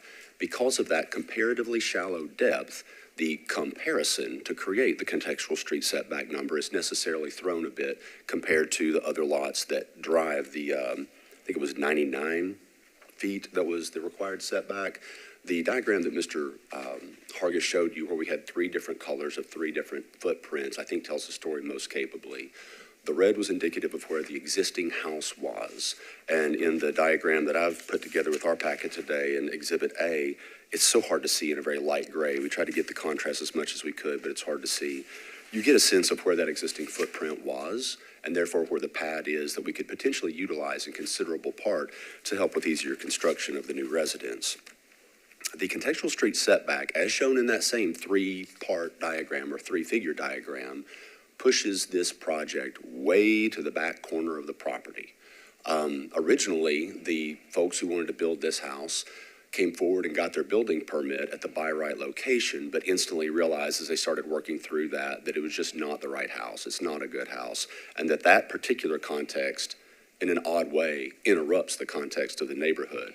Because the origin 10, 12, 15 years ago, when then Councilmember Holloman brought forward the contextual street setback ordinance, was to maintain some sort of a fluid visual context and continuity in residential neighborhoods like these.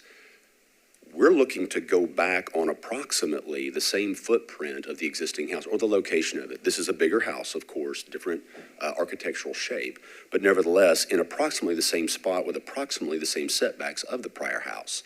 That would maintain context as contemplated in the public policy goals of that ordinance. However, strict application of the ordinance in this case, as you have seen, would push the house way farther back to the back corner of the lot. Besides the relatively shallow lot, I think the photograph from street level shows there is some change in elevation on that property coming down to the corner of Summerlee and Fleetwood.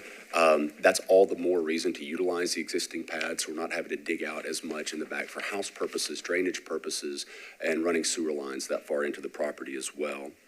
When we talk about the question of what is the real context, that's great, Mr. Hargis. I was exactly going to this point. I just want to put this out as food for thought for future cases. I don't think it applies here, and I know black letter law doesn't support it, but it's worthy of the board's consideration that in a four-way stop like this, 3 of the 4 existing houses are oriented to the intersection. In that regard, those 3 houses aren't really part of the context in terms of setbacks, height restrictions, whatever else might be in either a contextual overlay district or in this case, just contextual setbacks, but instead, along the side streets, but instead to the other houses at that corner. They are the ones that play off of each other architecturally, visibly, and in terms of a context for setbacks. As has been correctly noted by some of the neighbors I talked with earlier, I can't remember if it's all three of those houses or two of the three have either been completely rebuilt or substantially rebuilt in recent years. So where you see on the eastern part of this intersection at the eastern corner, I guess, of Fleetwood and Summerley, you see a house that is back in the corner of that lot. That's what they chose to do. I do not have any indication that they pursued a variance at the Board of Zoning Appeals. We're doing so. And we do so in order to keep the approximate footprint that's already in place, maintain that context, and making the request based upon the established hardship of the relatively shallow lot compared to the two on either side, and certainly the four going northwest up Summerley. While we're happy to address any questions that the board members may have, I do want to allow one of the next door neighbors to speak if he wants to. Mr. McGinley lives on the property on Fleetwood immediately next door to this property. And like I said, to the extent there are any questions from the board, I'll be happy to take those. Otherwise, would like to reserve a little bit of time to speak after the opponents have their chance to speak. We understand that they don't want this variance to happen. We're hopeful that the board will see the legal requirements have been met and choose to grant the variance nevertheless. Again, if there's any questions, let us know. Otherwise, I'll give some time for Mr. McGinley. Good afternoon.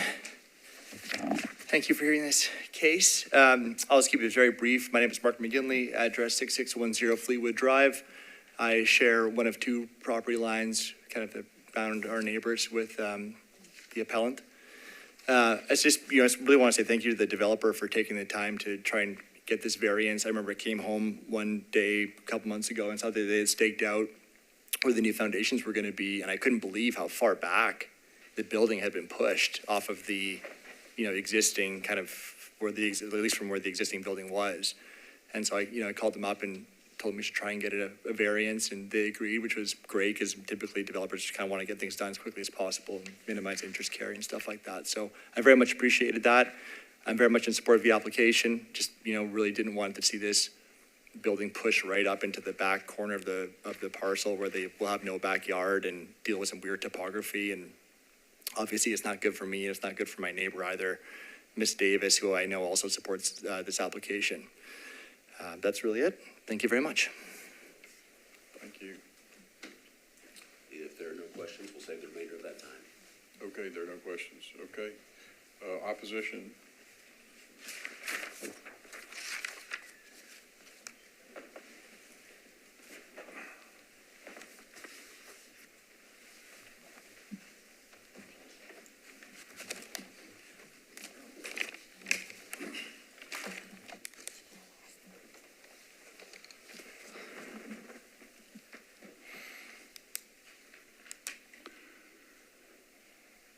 Mr. Chairman and members of the board, good afternoon. My name is Tom Wilson, and I live directly across the street from said property at 6611 Fleetwood Drive. And I am here today to express my opposition to this street setback variance request. I am here as much for the future of our neighborhood as I am this particular case. On a macro level, this proposed setback variance flies in the face of Mayor O'Connell's and other city leaders' publicly stated desires to protect the integrity of our existing neighborhoods. On a micro level, the approval of this setback variance would create less green space than neighbors currently enjoy, provide less area for children to play, create more light pollution, begin the slippery slope of more lax zoning controls, and ultimately hurt our property values. I stand before you today on behalf of families throughout our neighborhood who don't want to see our neighborhood become another Green Hills where builders have taken an inch and made it a mile. We have all seen that once the cat is out of the bag from a variance point of view, it never goes back in. Finally, I'm not naive enough not to know that the primary motivation in making these zoning requests is the opportunity to make more money. And for the record, it is my understanding that the owner in this case is a house flipper and has no intention of ever living in this house. Whether it's not mowing the grass, as is the case with this property, or building closer to the street so they can build a bigger house, make no mistake, it's all about the money. Therefore, I'm asking you to reject this setback zoning variance and request simply that the builder design a smaller house. Thank you. Hello, my name is Steve Lamar, 834 Summerley Drive. I'm a 24-year resident of Summerley Drive, so I've seen a lot of changes in the neighborhood. I will say other new homes have been built or remodeled in the immediate area and all have abided by the setback, including Tom's house, which is directly across the street. And it maintains the aesthetic and the integrity of our neighborhood. And now there are several other neighbors that I've spoken to that have also been opposed, but of course weren't all able to attend. There was a letter mentioned from one of the adjoining neighbors to the property that we're discussing, and that was in favor. And I have to speak to that just quickly. That's an 89-year-old lady who I have been neighbors with for 24 years. Very close to her. I see her twice a day and kind of help care for her as she lives alone, but is still able to live at home. She told me that she was basically kind of sweet-talked into this letter, and was also told that that whoever it was that was speaking to her said that they were going to be neighbors, that they were moving in, they were looking forward to being neighbors, and from what I understand now, from what I've learned today, that the owner of the property now that's going to be building the house has no intention of living there. So that just bothers me a bit, the way that was handled. And I believe if she knew exactly the truth of the matter, she might not have signed this letter that was written for her to sign by the owner.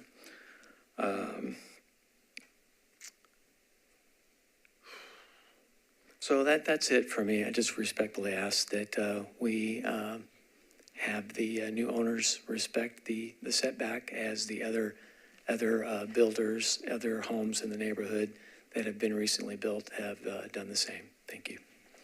I don't see that letter in our packet, by the way. I don't believe we're in possession of that letter. Okay, well, good. Hi, I'm John Fellenstein. I live down on Summerley. We support the codes you guys come up with. We follow the codes to the best we can. This thing is just going to push everything out. Why? The codes are good for the neighborhood. There's lots of new contractors. Every time somebody dies in our neighborhood, they doze the house down and they build a 1.2, 3.4, God only knows where it'll end house. But they stick to the codes. Why does this have to come out? You can see it's way past every other house on Fleetwood and way past it on Summerley. I'm sorry you don't have a lot of access in the backyard for a swimming pool.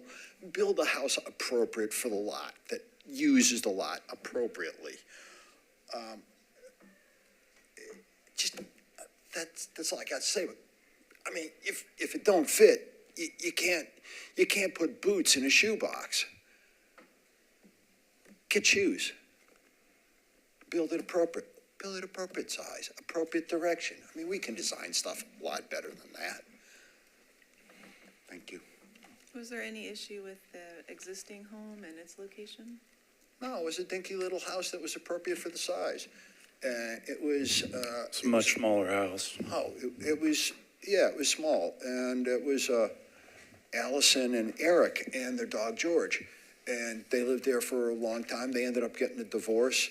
Neither one could buy the other out, so they sold it to the flippers. But the existing home that I guess has been demolished. Yeah. The position of it on the property was that at issue? Was that bothersome? It was there since the beginning when the subdivision was put up. So, man, and it was, Correct. And it was a much smaller house. it was a So you're one. objecting to the size, not necessarily the position on the lot or the location on the lot? Well, if you have a small box right here, you don't see it as much as you see a huge box there. So it was subtle, and there's a bunch of trees around there. Granted, they're ugly trees. They're not box elders. What are those things? Bodocks. And it hid the house. You couldn't see their house. Osage orange bodocks. Yeah. But I'm sure those trees are going to go on, and it's a monster. They're going to put a monster right in your face. The other monsters aren't in their face. They're set back.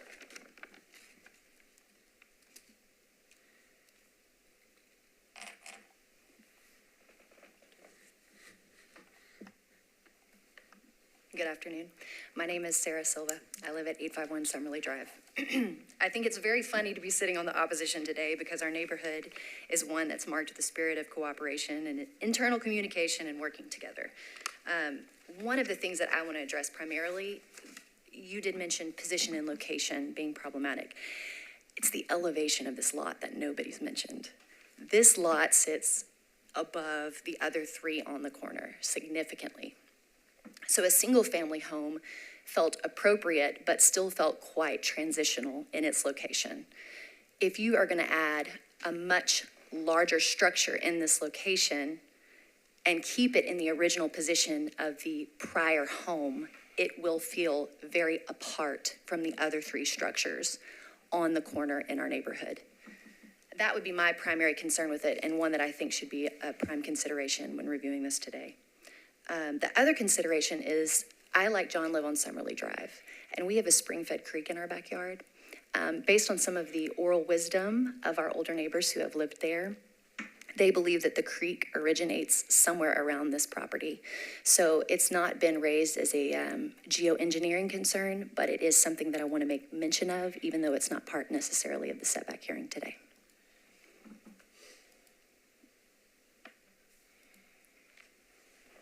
Any questions for the opposition? Okay, thank y'all very much. We'll close the public hearing and discuss. Oh, I'm sorry, there's some rebuttal time left, I believe. I apologize. I'm not closing the public hearing.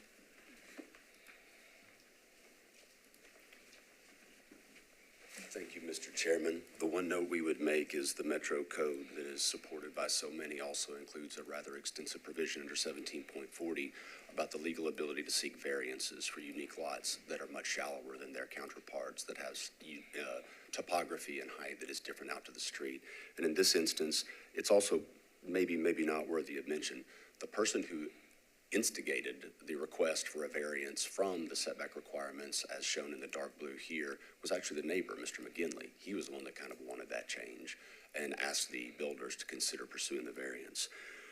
So we've laid out our legal argument, and I wanted to look for any other legal issues that need to be addressed, and I didn't hear them. So I'll stand by and see if there are any questions from the board members. Otherwise, that concludes our presentation. Well, has there been any consideration of splitting the difference or moving it back a little bit? The idea of having it where it is, which is on approximately the footprint of the prior house, is to capitalize on that footprint and make use of it from a construction standpoint. So there's been no contemplation of what you've described as kind of a half measure in terms of moving partway back. I'm wondering what the neighbor who asked for the variance, who's not the homeowner, what he would think of that, and I see him sitting there. Would you mind coming so we can hear you? I appreciate the question. I apologize to my neighbors. I feel bad because, I really thought that this was I thought this would be relatively unobjectionable. I was surprised it was so far back. So that's why I said I appreciate the developer taking the time to hear it out because I think it yields a better product. But to your question, I would welcome any reduction in the setback.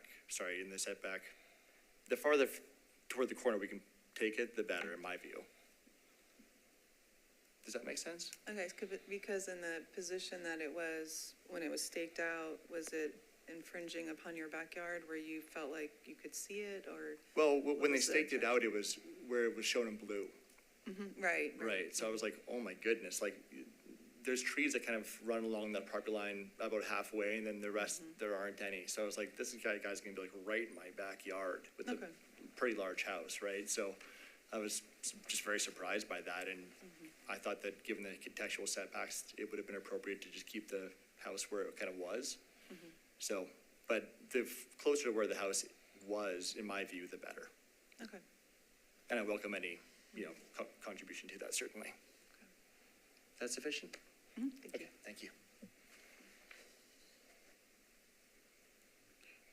So, Mr. Michael, you would, is your position that you mentioned something about in your letter that there's really no established development pattern?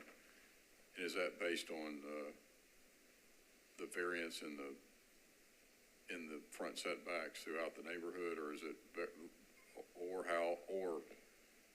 tell me about that, or is it how these corner lots are positioned? I think that argument is focused primarily on the fact that this corner lot takes away any sense of true context as the ordinance contemplates. That's whatever it is, 1712-030 C3, I believe, talks about over and over and over. I think it's 5 times in that paragraph it uses the term established development pattern, and that works along these streets. Most of them have very similar setbacks, the original houses that were still there.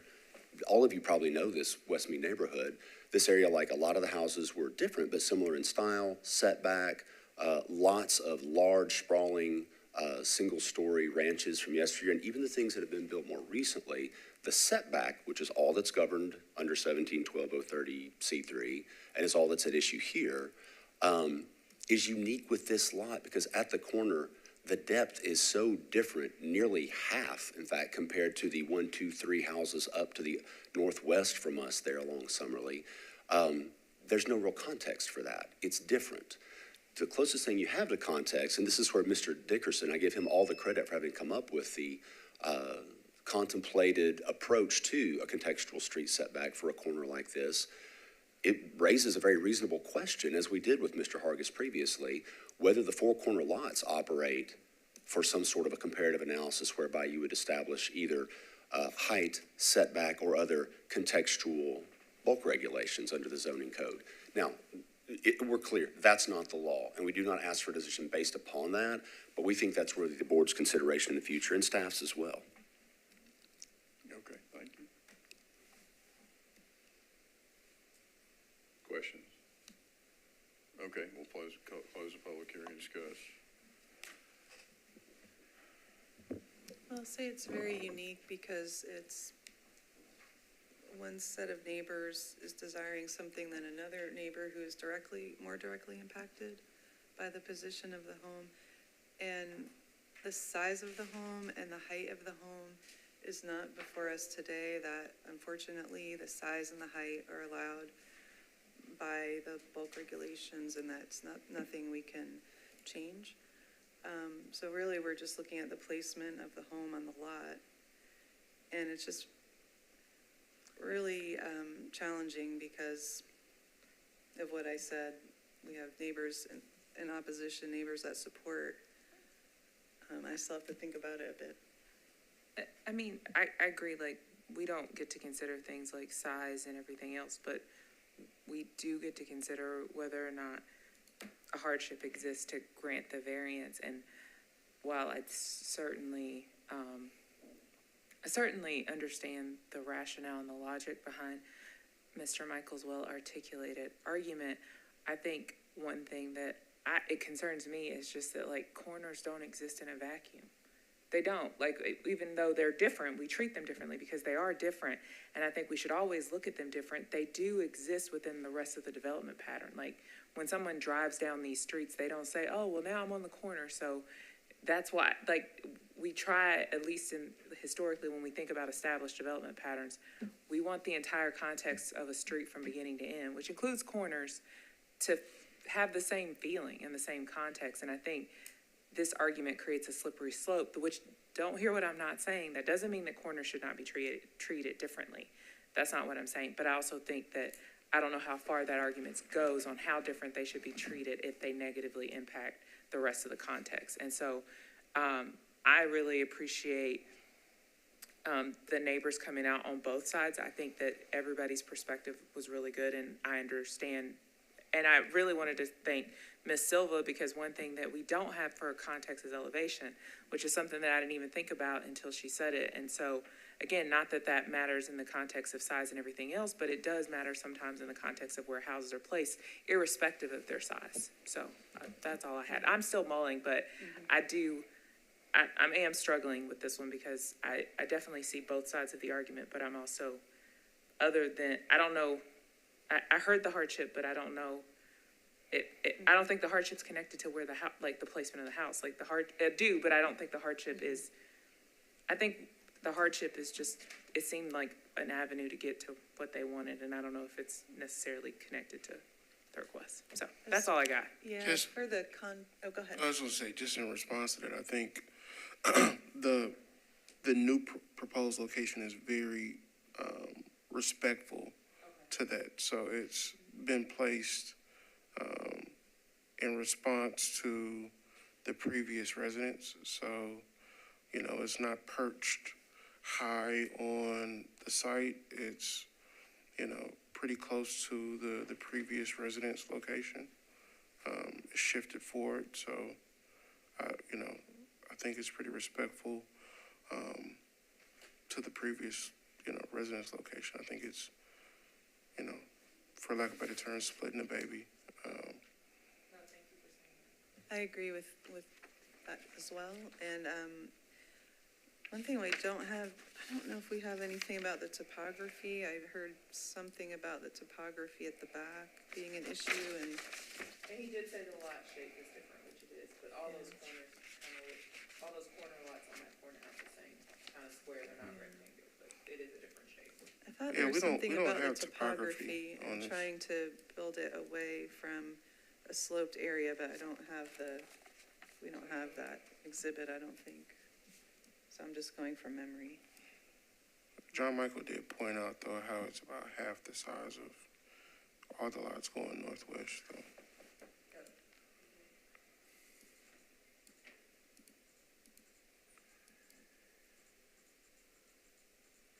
Well, I appreciate what you say about, it is true in a large sense that corner lots don't exist in a vacuum, and I agree with you on that. But I do think if you got a corner lot, you're being driven by a contextual setback that is kind of not fair to you, because you've got, the other neighbors have a lot deeper backyards.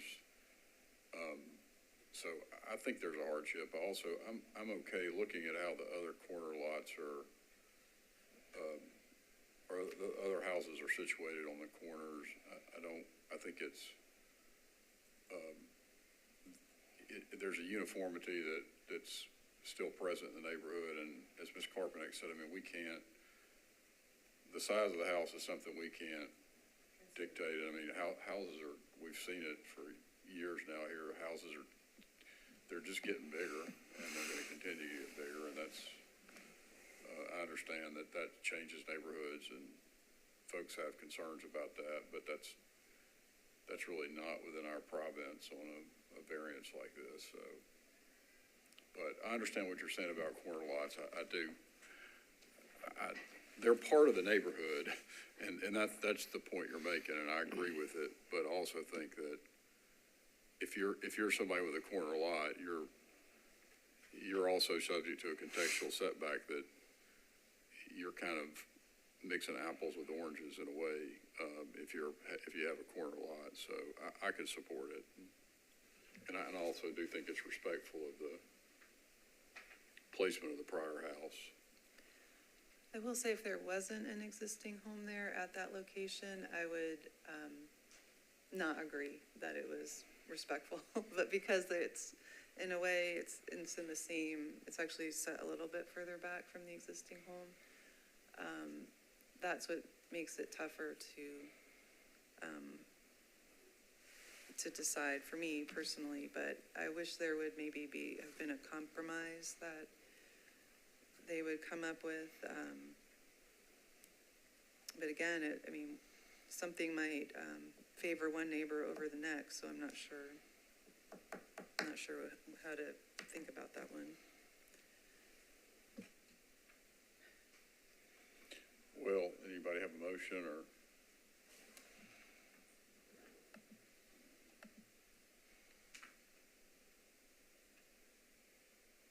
I'll make a motion. We approve.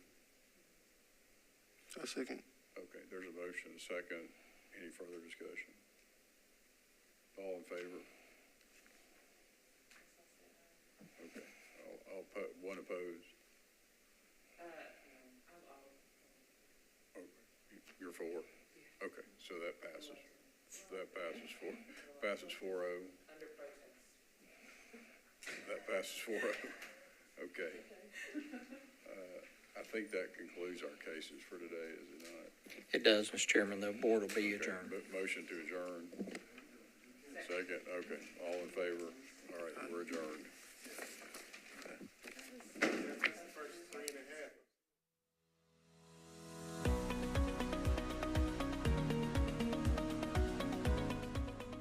This has been a service of the Metro Nashville Network. If you would like to see this presentation again, or for more information on this and other programs, visit nashville.gov.